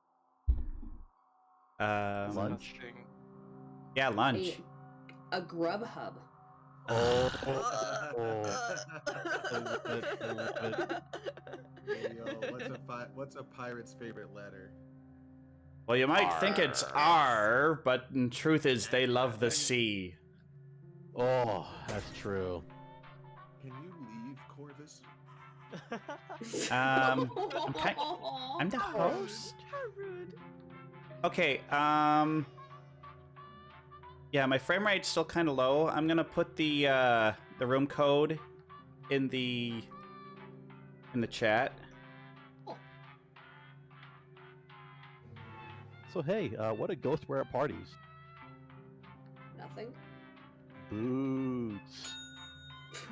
Terrible. Have you guys seen But the apparently, TikTok? Real Gloria Sunrise liked that pun. Thanks for the follow. Have you guys seen the TikTok where the guy is like asking what a skeleton's favorite snack is? No. Oh my gosh. That's a great one. I can't do it justice, so I'll put the link in the chat, but That sounds good. it's like harassing the worker in the storeroom, right? And I just realized I am going to need to be streaming this through Discord because there's some of the kill games, the lag will give me a really big unfair advantage, and I don't want that. Oh, that makes sense. Okay, so I'm streaming it again. We just need a couple more of you. Right on. Thank you for your patience, everybody. What's your favorite candy? My favorite candy? I like Reese's. Reese's? Peanut butter cups or pieces? Definitely the cups, but the pieces alright too. Yeah. Whoops, that's the wrong one. That's the wrong one. I'm just gonna click all over the place. I like Skittles. So hey, why is trick or treating with twin witches hard? Why's that? Because you never know which witch is which. Oh, jeez. Oh my gosh. I should have seen that coming.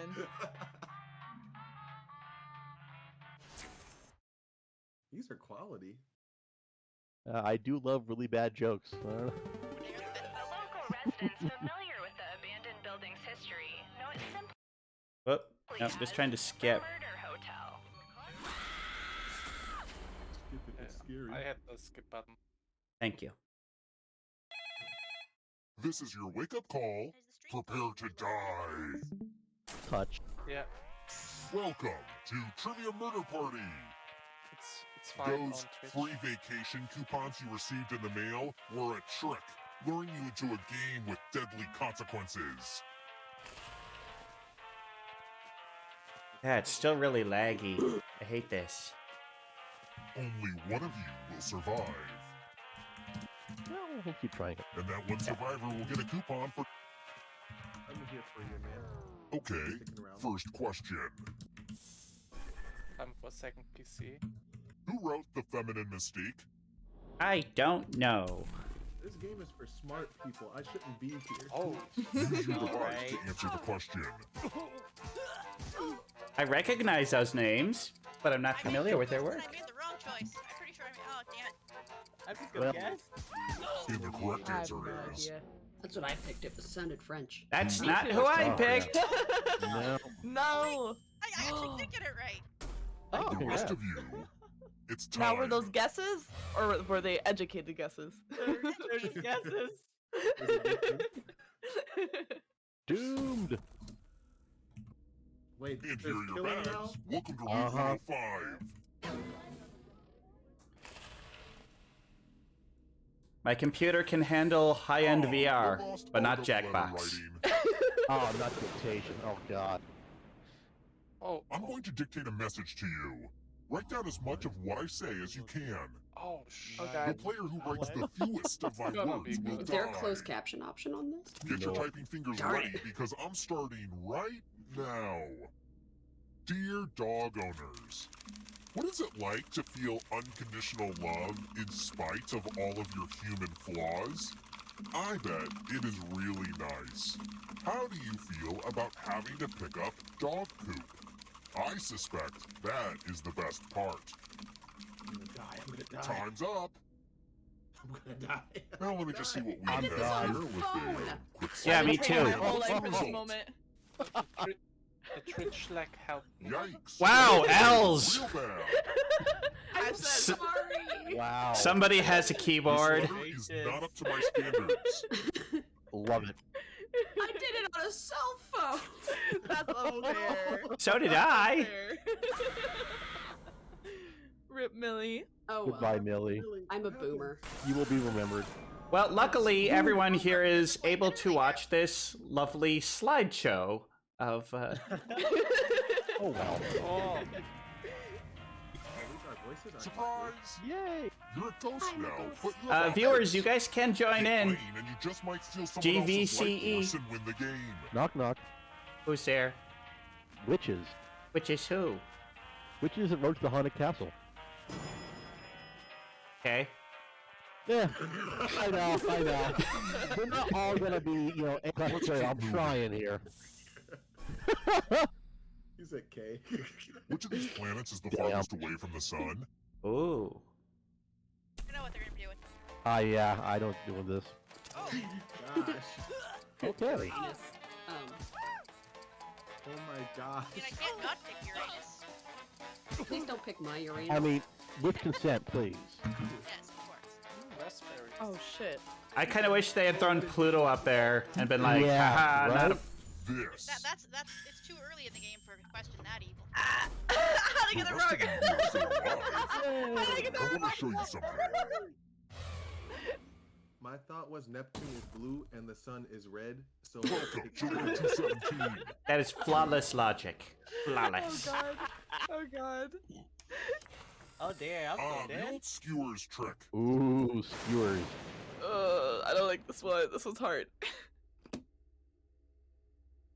Pick a space in this box to hide yourself. Just that shit. Oh no. I Pick wish the I very had a top assistant left. for I this, but definitely oh won't well. stab the very top left. Any good magic trick needs some helpful volunteers. Here's the fun part. You get a sword. No. On your get a stab? device, Ooh. choose a row or a column good. to Go run right your in the middle. sword Oh, I through. get to stab too. Yeah, I everyone don't gets to hated stab. magic, but I do love swords. We're just gonna take a stab at this. Mind freak. Ooh. Is that all of us? Look, I told you I'm not going to stab the upper left. If you had gone there, you'd have been safe. That's Beautiful. spit roasted. Nobody trusts me. Nobody trusts me. Beautiful. Beautiful. Like a kebab. Yes, yes, a spit roast like a kebab, Millie. I knew what you meant. It's okay. Millie is a very wholesome moth. Very, very wholesome. Very wholesome moth, yes. Thank you for clarifying. I Stay put the for work whole in stream. wholesome. Ah. You know, it's so weird. I love having ghost players in this game, but all of the other ghosts in That's this okay. hotel It scare the happens. crap out of me. Like, for real. I've definitely peed myself.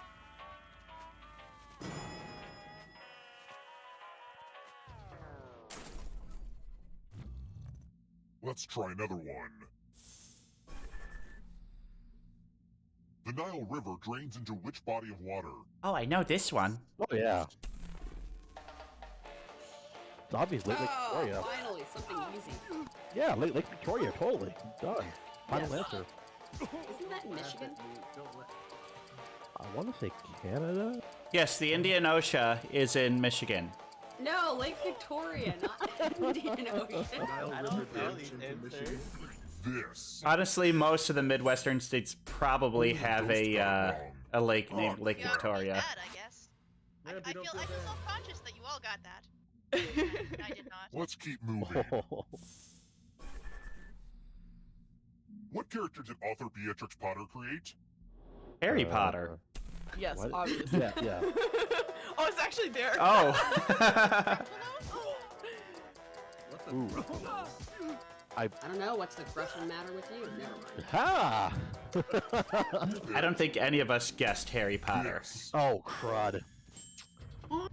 Well, Oh, hey! Time for consequences. The only other survivors all got it wrong. How about that? What are you gonna do with me? oh, would you like to know? I would. Oh, what are we gonna play? Oh, no. I hope you're good with instructions. Follow as many rules as you can before time runs out. Oh, this is a tricky The player one. who follows the fewest boy. rules correctly dies. I think Bentai's The gonna die. rules are already on your device. Go, go! So if you're not watching, it's giving them like prompts like, don't press the third button, press the Sometimes I longest worry that I word. say the word rules too much during And this they gotta game. follow them and Rules, answer as many as rules. possible. Yeah, maybe I'm overthinking And it. seems Crowan is not a good rule Time is follower. coming to an end. Be quiet. Like a fish out of water. No, they said largest number. You ask 11 me, was you have no one to not blame but yourself. 147. What was I doing? Ha! Oof. I think it tapped is if good. you're speaking in binary. Thank you. You're right. I was. Yeah. Thanks. Should be easy on a Ooh. touch screen. Oh, you meant non-binary counting. Oh, I gotta hydrate. Thanks, Kyoko. You all gotta hydrate too. That hydrate is for all of us. I'll go ahead and do that. Got it. I don't have water. Ice and water. Here. When one player Ice is left ASMR, alive, do a we'll little go bit to of the final round. Like a Oh, bear. Next question. Are we doing an ASMR stream? Very crispy Thank you for beverage. coming to the Go ASMR on. stream. Say something nice about a Nehru jacket. I dare you. Nehru jacket. Here, What? jacket. I don't even know what that is. I think I know what this is, so we're gonna find out. I'm just choosing the funniest sounding answer. Probably the wrong one. Picked. Yes! Oh, God damn it. no! Wow! Dang it! Wow! I'm not fashionable. I thought we all knew this. I'm a smart bird. And by that, I googled I mean I'm a lucky bird. Don't worry. This one's That's a cool reasonable. looking jacket. I no. googled it. They're The pretty player cool. who rolls the highest will die. Crud. But we've got some help to make this more interesting. You have an extra die that Yeah. you can give to whoever you want to make their odds worse. I like them both. Who do I give it to? Whoever you think has the better odds of winning. Okay, I like both of them. Oh. So I'm gonna eeny, meeny, miny, mo.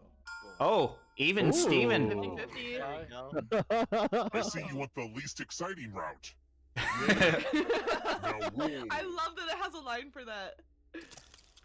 The player with the highest total. Oof.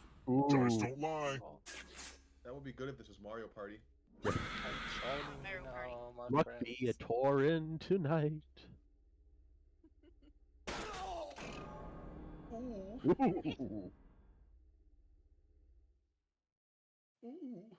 Ooh. All right, Corvus, it's me and you, buddy. Yeah. Although, I mean, anybody could still win. Oh yeah, yeah. Except Lampy. Oh, Lampy. I tried, but not very hard. Someone could join the audience now and still win. I think I remember. I wanted Let's to go try on this another one. one. Yeah? Wow. Which musical is the adaptation of the play Oh, Pygmalion? this one. What is it? What is it? Right. Not Yeah, gonna what is it? tell Yeah. you. I'm not telling you. One Malian Is it pigs. My Fair Lady? Is it The Music Man? I do love the Music Man, but if I'm taking a shot in the dark. It's The Music Man. Who picked got Trouble in River City. this? Oh, Oh. it right. Yay! Nice. boy. All right, Bentai. Okay. All right. One of us Let's is do gonna this. die here. Let's do this. The bird and the bull. You want to get nuts? Let's get nuts. Fighting words. There's nothing more fun We than got fogged up mirrors. Oh Uh-oh. This is fogged up. no. Mm-hmm. Oh, hey, look! The ghost of my Aunt Mildred is writing on this mirror. She has her own consistent handwriting. Now, Aunt Mildred is going to write a different word.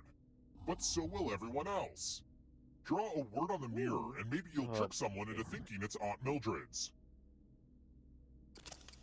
Go ahead and start writing. And Watch y'all better closely. trick me. One of these new words will be a word written by Aunt Mildred's ghost. It's not nerd. It might be butt. Could be. Yeah. So many convincing words to No, choose from. I didn't finish writing. Now, type the word that Aunt Mildred wrote. Well, I'm on pretty the sure bar. Potato was written pretty by sure it's Kotaru. Sewage for some reason. I don't know. I think it's nerds. I think Aunt Mildred may be up to maybe onto something. Could be Butts, but I'm guessing Butts is Millie.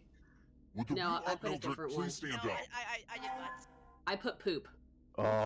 Ah. Oh, Oh. you got it. Oh man, mirrors are such bad luck for me. Well, that was easy. I mean, for a moment I was thinking maybe you know, B or Bay. Yay. It would It was break my supposed to be mother's heart beans. to think I checked you into this hotel and then didn't murder you. I do like This is beans. your mother? Beans are tasty. Raggy. Tasty beans.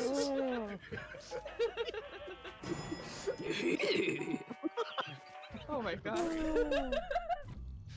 Let's keep moving. Which of these is one of the 8 clown commandments provided Clown by Clowns of commandments? America What? International? I'm Thou learning shalt so much have today. no other clowns before Bozo.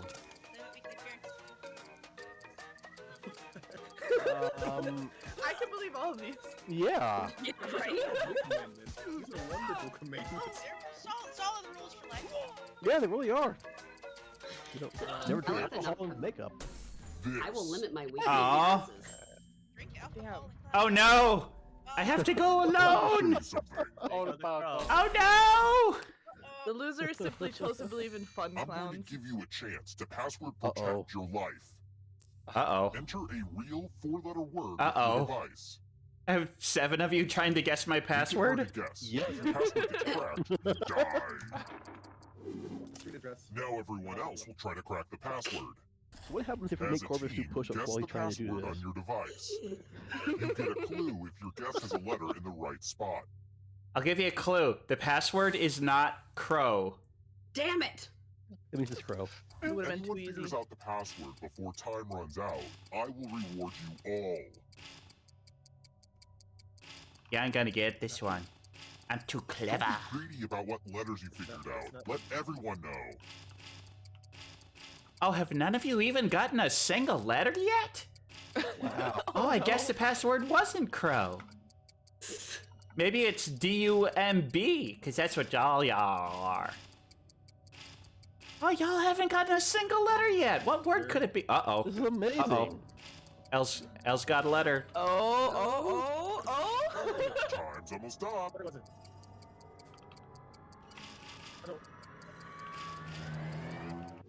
Well, hell. Everyone was good at hacking Wow. passwords. Oh, that's a good one. I guess I was wrong. Way to go. Yeah. Oh my gosh. I'm like, what's a four-letter word that has really uncommon letters? That was clutch. That was very clutch. I like that. I was going B. How am I winning? Advanced strategy. Because I got the last few answers wrong? Hmm. Yeah, you can still collect the money, and like in the very last round, you can come back to life if you do good enough. Yeah. Sweet. There's hope for me? There's hope. Oh, there's always hope, yes. Let's try another one. Let's try another one. I like the one. If winds are blowing at about 131 to 155 miles per hour, what do we have? A bad Knocked over inheritance. furniture. Oh. There's little too much to stick together. Let's not I live about as far away from hurricanes as you can get. Same. That's right, I'm middle of grateful. Siberia. This. Oh, dang. Oh. We all got it wrong. Everyone I've lost my wrong. hurricane experience or Follow cred. me. Oh, yeah. Turn your hurricane card. I have a feeling one of us is gonna die. At some point. They're not gonna give us another one where we can both survive. Mm. Or maybe they will. Let's get our math on. Oh! Much math as you Not can this. before time Oh, runs it's out. too early for this. 2 Everyone else will p.m. be playing I'm so along. glad I'm dead. If any No, of them don't do make me better play than math you, when you'll I'm dead. die. We got Oh, this. God. We got this. Is this hell? Wait, so we all die. Let's go. Oh, I know that one. Easy. Oh my gosh. You guys are going too fast. Huh? Yeah. Ooh. How's Shoot. that math going, Matthew Wait. McConaughey? Oh. Damn it. Uh. Wrong one. Ah. Oh, I Running out can't of math math. time. Yeah. Oh. Oh, no. No, Els! Aftermath. Oh. Els! Oh. I was so close, I just needed one It was neck and neck more! for a minute there. Wait, what? Wait, huh? We both died. Oh, because Else got 17. Yeah. What the hell? I got one extra. Yeah. What? Els is apparently good at Look, Yeah. you do cross-stitch, so that probably makes you very good at math. This is new information for me. I suppose that does help a But I lot, still need actually. one alive You do a lot of player. counting. So, Cool. All right. And now Els arbitrary, but you is in have the most lead. money. Oh my god. Anywho. What a twist. How the turns have The tabled. time has come. Oh no, I'm scared. You've made it so far. I feel so much but pressure can now. you escape? I don't think I could do this. I believe in you. You better win, or else. Oh, I'm going to give you a I love it. I love it. Baking tools. I bake. I should know this. Tap Why the isn't it answer on that my fits screen? The category, and then press submit. Let's see the Oh, right for her, answers. yeah. Oh, God. We get to go next.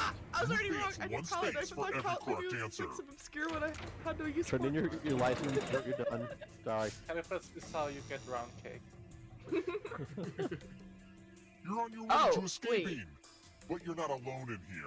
Is this not If the one ghost where if you catches get cut off the listed screen, as you die? rifles, then You they do. can Yes. try to escape and win the Okay, game. okay, okay. Here's everyone's next question. And ghosts get a third choice to help I mean, them catch I'm up to nocturnal. you. I don't know about you guys. What the heck is this? I don't think. Time is almost up. I think I put the wrong answer in. I'm thinking I about my probably experience did. seeing gorillas. I'm like, I don't know. Hedgehogs are about that, actually. nocturnal? Oh, they're talking about Shadow the Hedgehog. I don't know if you can outrun those ghosts. Oh. Gotta go fast. Countries bordering What? the Indian Ocean. None. Don't fail me, American news. Too late. Right. Oh, Australia. Yeah. I guess the western side of it is. Oh, don't leave me. What's a vaquita? Oh shit! A vaquita's a brand of banana, right? It's a vaquita. It's a porpoise. Vegeta. Hey, Vegeta! Vegeta! What It's the? It's the world's rarest porpoise. You did that on porpoise, didn't you? Oh.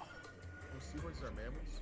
No, they're Oh. fish. Mammal! Uh-oh, Wait, mammal! Here comes trouble. Now, I hyper-focused on the marine part, I ignored the mammal. Here comes the darkness. Stop talking before I expose myself. Quadrilateral. Oh God. What's a quad? 1, 2, 3, 4. Quad? 1, 2. Wait. 1, 2, 3, 4. Quadrilateral. Time is almost up. Quadrilateral. 1, 2, 3, 4. Yep. And as then opposed to a quadriparallel. Like quadrilateral. Oh, what? I thought a tetrahedron was. That one was The too tet easy. gives it away. I think Yeah, tet it's is a like 10 or 6, right? something. Oh, maybe it is. Don't leave me. See? Oh, I love this one. Celebrity What confused. is it? I don't know. They both sound real to me. Yeah. Anything can sound like a perfume. I don't wear perfume. Oh Oh, my god. For real? Huh. Okay. yeah. You killed your friend. Better get away fast. Bleed. First to die, first to come back to life. Andy Warhol art pieces. Muhammad Ali. Didn't think it was he? I don't see Muhammad Ali as like one of my options. Oh yeah, if you're in first place, they only give you 2. Yeah, if you're a ghost, you can get it, yeah. They're extra mean to the ghosts. All of them. Well, okay. No. Another life Oh force swap. boy. No. The darkness approaches. Getting spicy. This is close. Oh. No, I got this. My expertise. Let's go. I've never heard of any of I these. swear to God, if I know, right? move is the right answer, I'm gonna. I know a lot about shit. Oh. Oh, Great. oh, Move with the teeth. Yeah. Oh. goodbye, everyone. That's not fair. It keeps moving me back too. We forgot whoever you I were. poop a lot, so I know about my Noted. Palindromes. What? What? The palindrome, yeah. It's the same backwards and forwards. Yeah. Just remember what it means. Yeah, didn't Weird Al do a song about that? Yeah, it's called Bob. Right, yeah. I keep getting shunted backwards because I'm tied for first and I'm in third. Oh,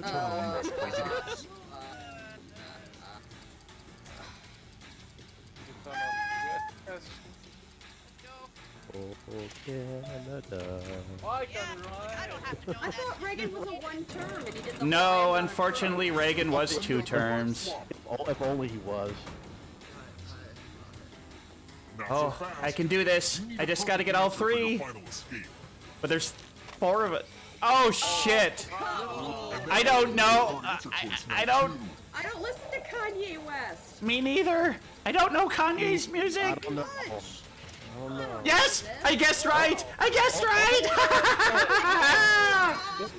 Very nice. Go forward, Billy. Don't die. I'll curse you. The crow is victorious. Curse Millhouse. it didn't even matter. I got it right. And the Resident Evil mansion has exploded. Okay. Corvus escapes. Deep Yay! baritone. Just in times. Ah, It was fun. That was. great. I love Yeah. that. This is a game for smart people. That's what I was about to say. Why was I invited? All right, well, thanks for playing that, everyone. Let's get That was back to awesome, our yeah. presentations. Yay! Yeah. That was a lot of fun. Thank you so much. Yeah, thanks a lot. Bye, everybody. Thanks for hosting that Bye. one. Oh, wait, I'm still Yeah. here. Yep. Well, one of those lovely people that we just had is our next presenter. You know what I mean. And that, of course, is the lovely Millie Moth. So we're gonna move her to the stage. We're gonna pop it Hi. up. Hi. You're gonna need to restart streaming again. No worries. I'm just turning you up so I can hear you. Oh, good.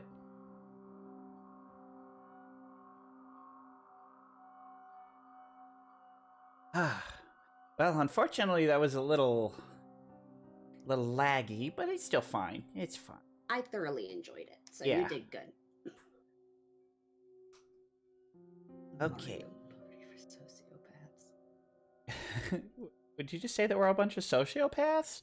No, someone in chat said she's going to call it Mario Party for sociopaths. Oh, no. That's Pummel Party. Have you ever played Pummel Party? Mm-mm. Oh, we got to do a Pummel Party collab. That game is literally like Mario Party in structure, but you inflict horrible violence on each other.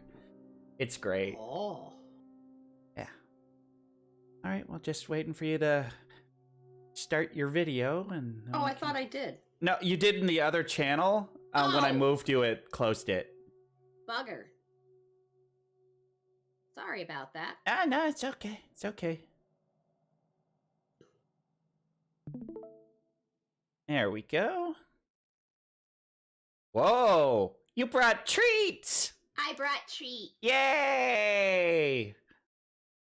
So my costume's not exactly Twitch friendly, so I brought treats so that you guys, you don't get in trouble. You are a very lewd bird. Wait, I said lewd bird. You Well, I mean, called moths me a are lewd bird? moths are kind of like birds. You got the fuzziness in the wings and stuff. Yeah. Yeah. All right. Okie dokie. So my story isn't necessarily supernatural, but it is spooky. I hope that's okay. Of course, it's okay. Okay. So. Okay, I'm gonna mute now.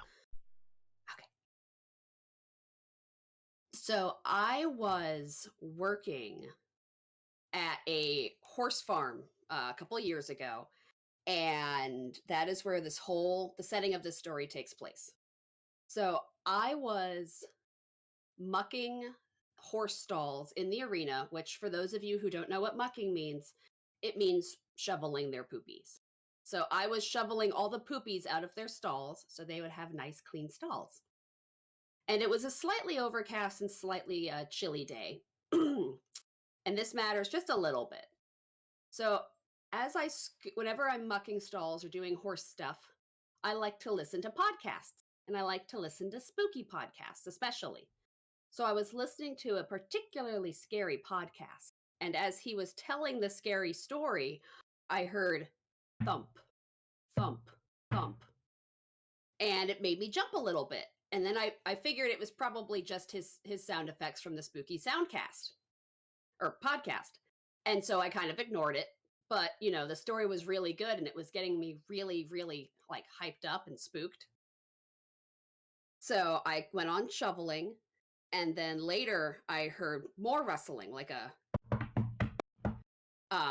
coming from the hayloft, which was right above me. And I thought it was still the scary podcast until I noticed that the horse in the arena with me also looked up to see what the noise was. And at that point I'm like, holy poopies. Holy poopies. It's not in the podcast. The noises are coming from inside the barn. And as far as I know, I should be the only one in the barn. Like, holy crap. So I shouted for the owners, and I was like, "Hey, Linda, Marvin, are you guys here?" And there was no response. And so I channeled my inner horror movie and just kind of ignored it and tried to pretend it wasn't there. But I heard the thumping again, and I was like, oh, holy crap. Holy crap, holy crap, holy crap. And at this point, the wind picks up and the barn doors start opening and closing, kind of like shutters. And it was really, really scary. And I popped my head into the barn to see if the owners were there, if Marvin and his wife were there. And they weren't, and I shouted and there was no answer, but I could still hear the noise coming from the hayloft above me. And what was like, it was like terrifying. And I was like, oh my gosh, I'm gonna pee my pants. And I'm like, at this point, I was like 27. So I was a fully grown woman prepared to pee her pants. And I was like, oh man, I should go and ask them that there's someone there. Like, or tell them that there's someone there or there's something upstairs, but I don't want to like bother them or come across as being a wuss. So I, gosh, I was so scared. I started going up the stairs into the hayloft, and I could hear the knocking, getting louder and more frequent and like rustling and stuff like that. And I was convinced it was a homeless person in the hayloft because where the barn wasn't too far away from a homeless camp. And because it was cold and a little bit windy at the time, I figured they might have gone up there to get warm. So I was like, oh man, it's probably a homeless person. Or if it's not a homeless person, it's a rabid raccoon or like a not a panther, like a mountain lion or a bear or something, because we're also like kind of in the mountains.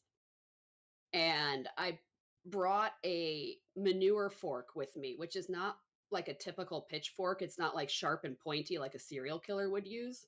It's like plastic and flimsy. It's essentially like the spork of like anything sharp. And I was like rattling it around like, I'm coming up. You better be gone.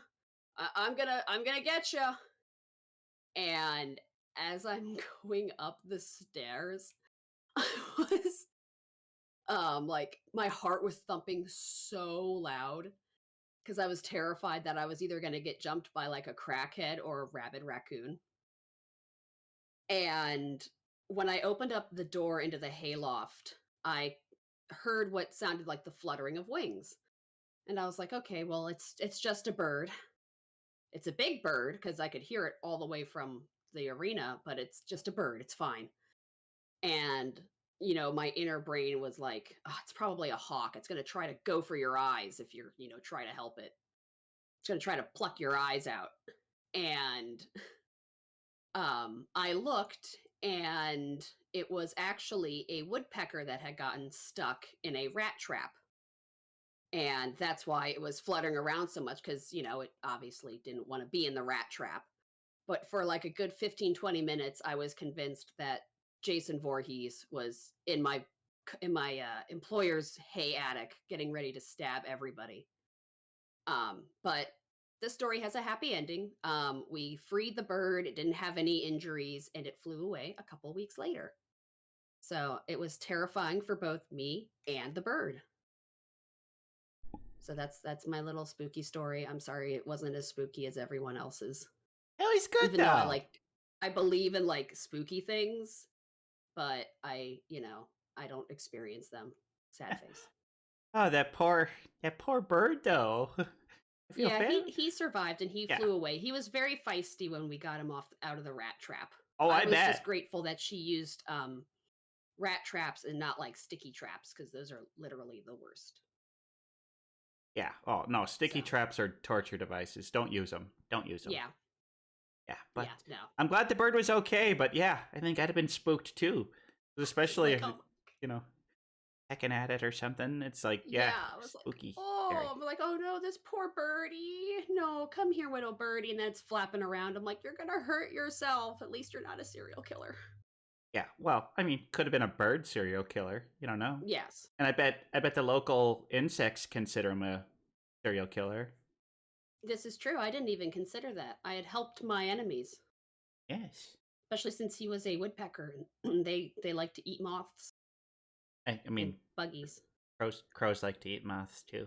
Just saying. I know. I've made an exception for you though. You seem like a very Yay. nice crow. Yeah, I prefer chicky nuggies. Isn't that cannibalism? I've been over this. No. It's as much. It's less cannibalism than humans eating pigs and cows. Chickens are not. Like chickens are further away from crows than most, mammals that humans eat are. Not cannibalism. Not the same species. You could have said it was, and I've been like, that's neat. No, I mean, I would never eat another corvid, but yeah, it's how it is. There you go. But anyway, yeah. Thanks for that story. I thought that was a fun story. I liked it a lot. I'm glad you guys liked it. And thank you so much for inviting me. I'm really grateful to be here. I'm really grateful to have you. I'm really grateful for all my guests. You're all wonderful. Okay, well, we're going to move on. Bye-bye.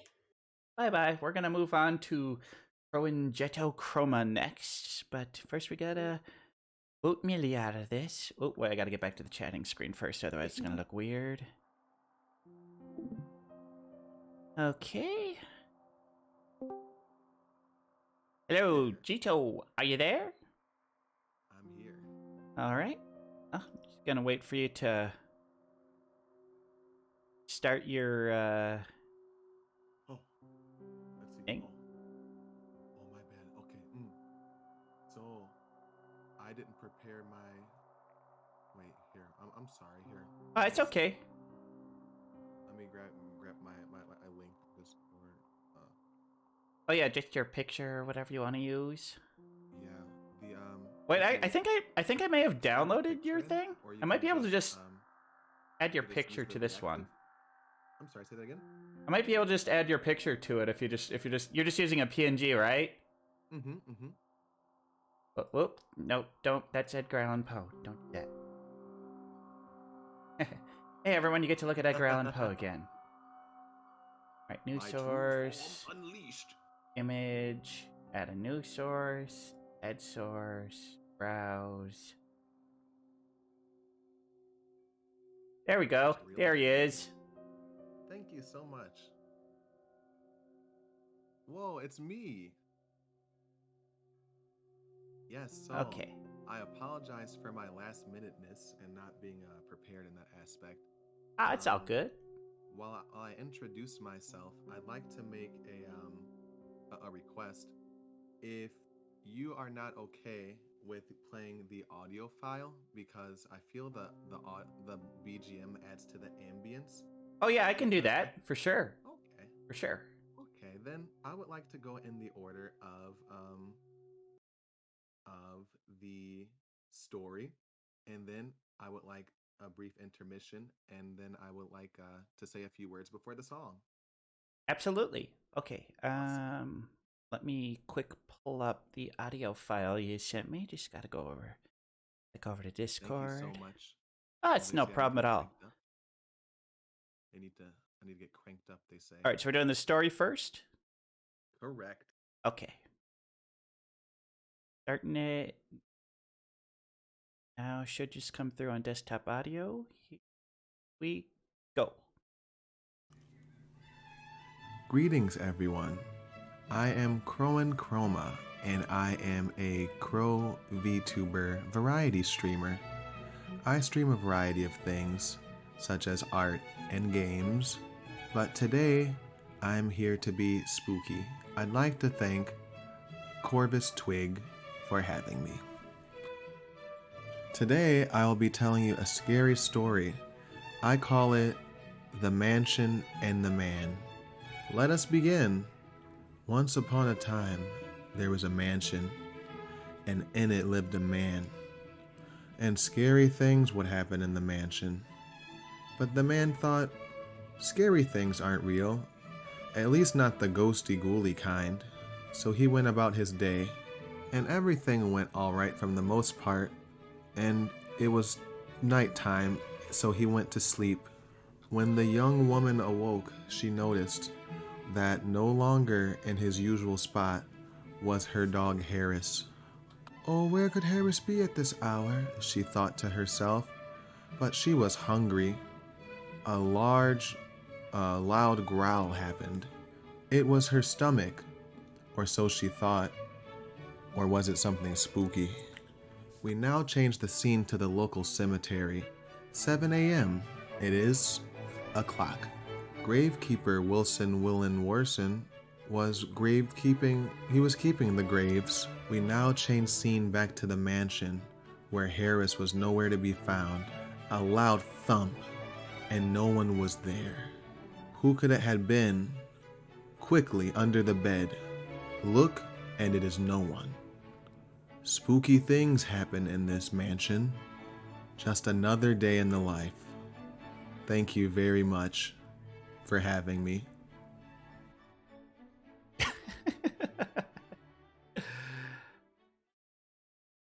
Wow, that I love it. Awesome. Yeah, I hope I didn't scare everyone too bad. It was pretty spooky. I mean, it's the wasn't spookiest story we've inappropriate, was had it? so far. Okay. So I would like to compound the spookiness with a spooky song that I composed. This isn't just something that I composed. Oh, they said Crone is quiet AF. Oh, let's see. let me turn. I can turn you up a little bit. Thank you so much. Yes, so I guess you sound fine on my end, but see how that would. okay. Hope I'm better for you guys. Yeah, There we so go. I hope the story wasn't too spooky for you. I also prepared a song for this stream. This isn't just a song I had laying around. I made it just for the occasion. So Oh wow!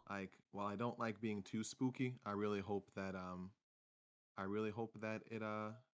it spooks you guys really well. Yeah, the name of the song is "Spooky, Spooky, Spooky, Spooky." All right, here we go.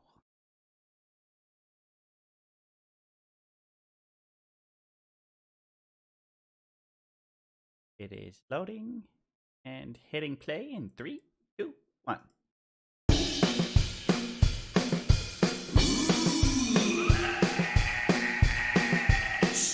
Spooky, spooky, spooky, spooky, spooky, spooky, spooky, spooky, spooky, spooky, spooky, spooky, spooky, spooky, spook, spooky, spooky, spooky, spooky, spooky, spooky, spooky, spooky, spooky, spooky, spooky, spooky, spooky, spook.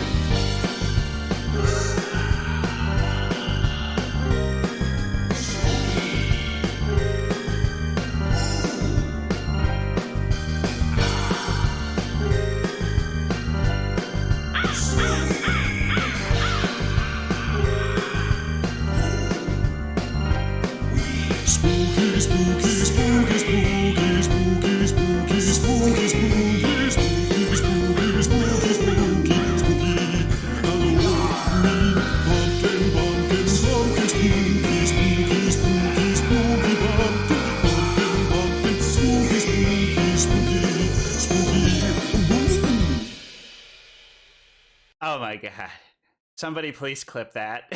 that was amazing. Oh my god, that was great. Thank you so much. I'm glad you Dude, enjoyed dude, it. I love it.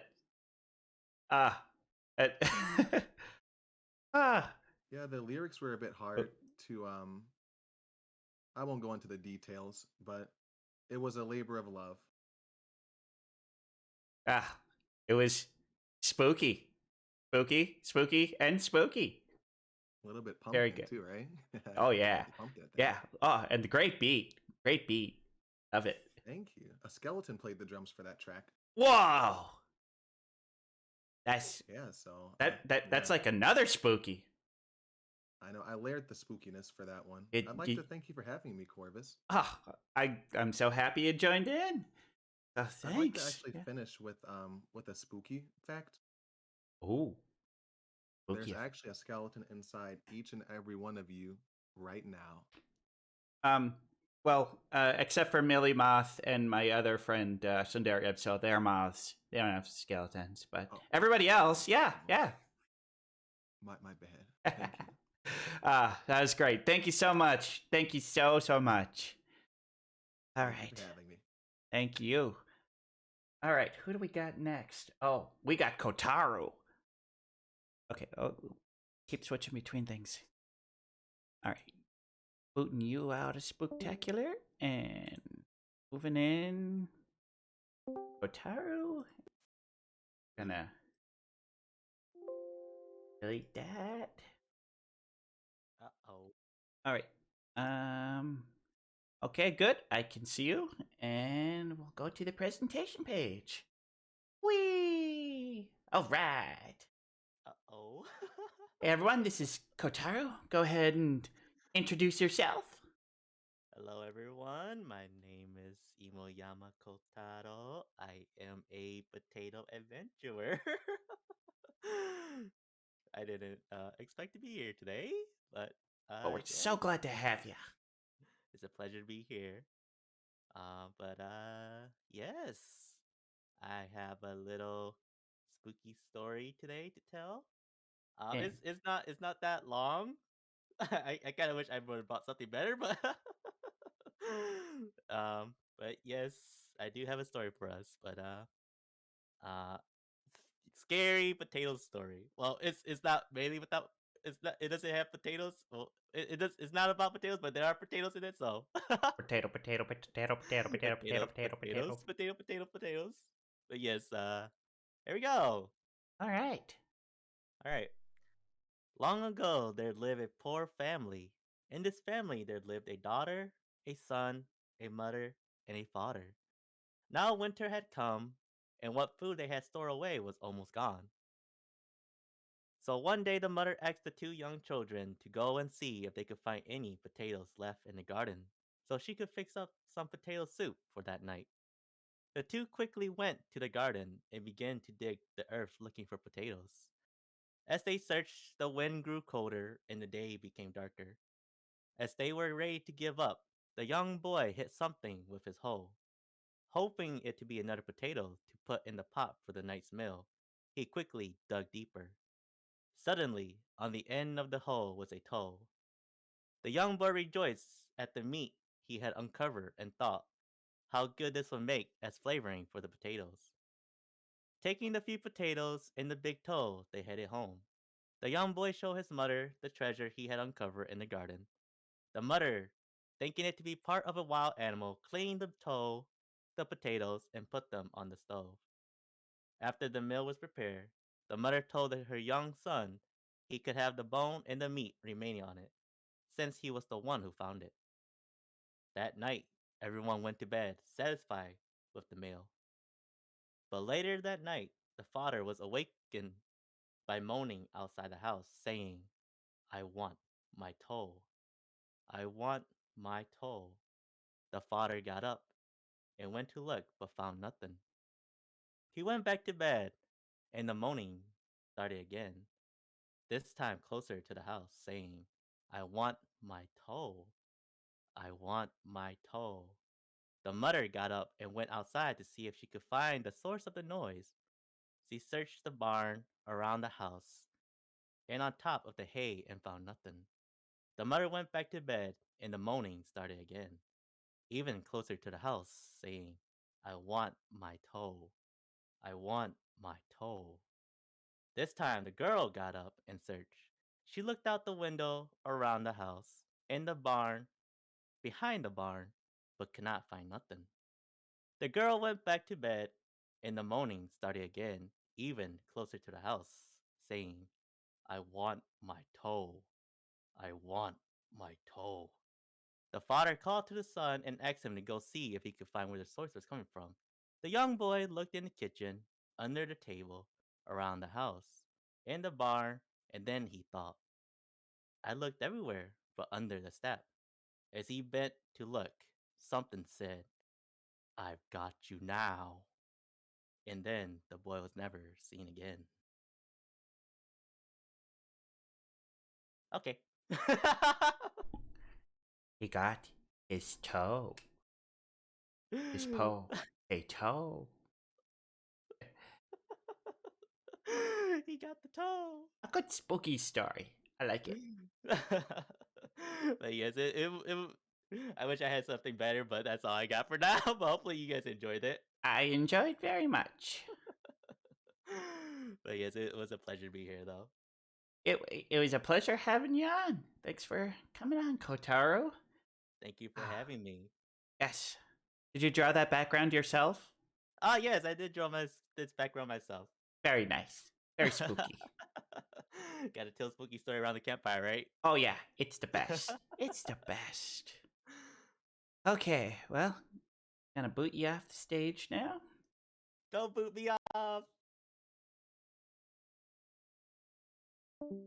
Okay, well, we're coming near the end. We have just one more segment left.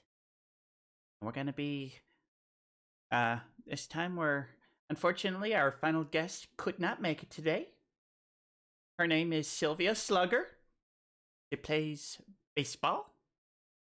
And, but fortunately, she has quite graciously, put a, video together for us. So I'm gonna go ahead and get that loaded up. It's can't see it. It says it's unlisted. One second, let me go back to her link that she sent me. Give me just one sec. By re-clicking her link.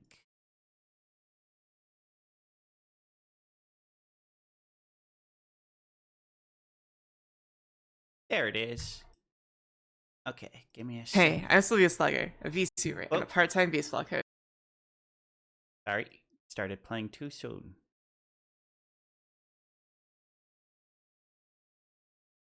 Alright, go to the presentation screen. And I'm gonna need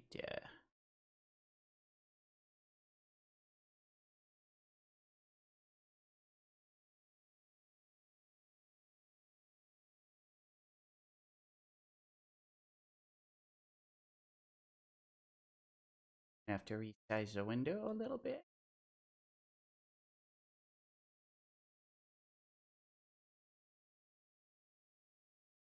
Bear with me for a second. There we go. That's good enough. All right. Here is Sylvia Slugger. Hey, I'm Sylvia Slugger, a VTuber and a part-time baseball coach. One of the things I really like doing on my streams is playing Doom. And to celebrate Halloween with my friend Corvus, I wanted to share with you guys something very special from the Doom community. A very, very important and influential piece of fiction. It is entitled Repercussions of Evil. John Stalvern waited. The lights above him blinked and sparked out of the air. There were demons in the base. He didn't see them, but had expected them now for years. His warnings to Colonel Jason... Colonel's spelled like popcorn Colonel, but with a C instead of a K. That's weird. His warnings to Colonel Jason were not listened to, and now it was too late. Far too late for now, anyway. John was a space marine for 14 years. When he was young, he watched the spaceships and he said to Dad, "I want to be on the ships, Daddy." Dad said, "No, you will be killed by demons." There was a time when he believed him. Then, as he got older, he stopped. But now, in the space station base of the UAC, he knew there were demons. This is Jason, the radio cracker. The radio crackered. You must fight the demons. So John got at his Palsma rifle and blew up the wall. "He's going to kill us," said the demons. "I will shoot at him," said the cyber demon, and he fired the rocket missiles. John plasmade at him and tried to blow him up, but then the ceiling fell and they were trapped and not able to kill. No, I must kill the demons, he shouted. The radio said, no, John. You are the demons. And then John was a zombie. Thanks for having me, Corvus. Happy Halloween, everybody. Good times. Well, here we are. We're back. That was quite the story. Oh, Doom is a spooky game. Those cyber demons, they'll get ya. Thanks for sending that in, Sylvia. I appreciate it. And, well, we are now at the end. All of the guests have come. And, wow, what a spooktacular it was. It was pretty great. I'm really happy that everyone showed up. Thank you, all of my presenters. Luna, Miura, Vesper, Els, Kyoko, Millimoth, Vito, Kotaro, Sylvia Slugger. Thanks to Lamp Devil, Ventai, and Hasio for joining in for Jackbox. It was really a lot of fun. Couldn't have gone better. Oh, well, thank you so much. Thanks, Lamp Devil, for sending out all those gift subs. Oh, so much appreciated. You're the best. You're the best. Thanks to everybody who followed. I see a Loki Potato there. Thanks for the raid, Zakot TV. Thanks for the follow, Real Glorious Sunrise and Lettuce King, and all you wonderful people. You're all the best. And, well, the Spooktacular, I'm gonna have to say, was a pretty big success. Pretty big success. Everybody, have a happy and safe Halloween. I hope you all have a great time tonight and tomorrow. And I hope to see you around more. And, yeah. Thank you so much, everyone. I'm just, my heart is so full of happiness and love right now. And, well, I wonder if we can send some of our love towards someone else right now. Let's see who's online. If somebody online that we can send a raid to. Somebody who would appreciate a good raid. Give me a second. I had to close my Twitch. Well, looks like the only one of my friends who's streaming right now is Olivia. So I guess we're gonna give her a raid. Olivia unfortunately couldn't join, but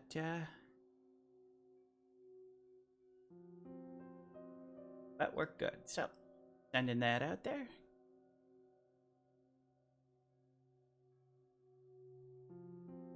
Oop. I typoed.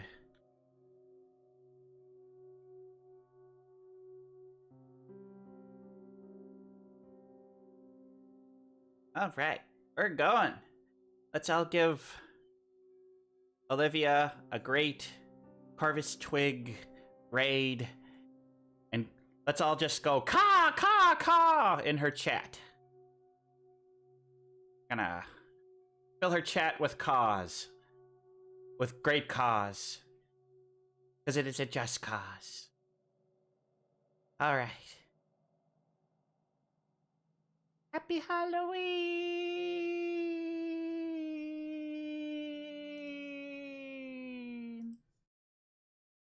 Come on, raid now. Raid, do it.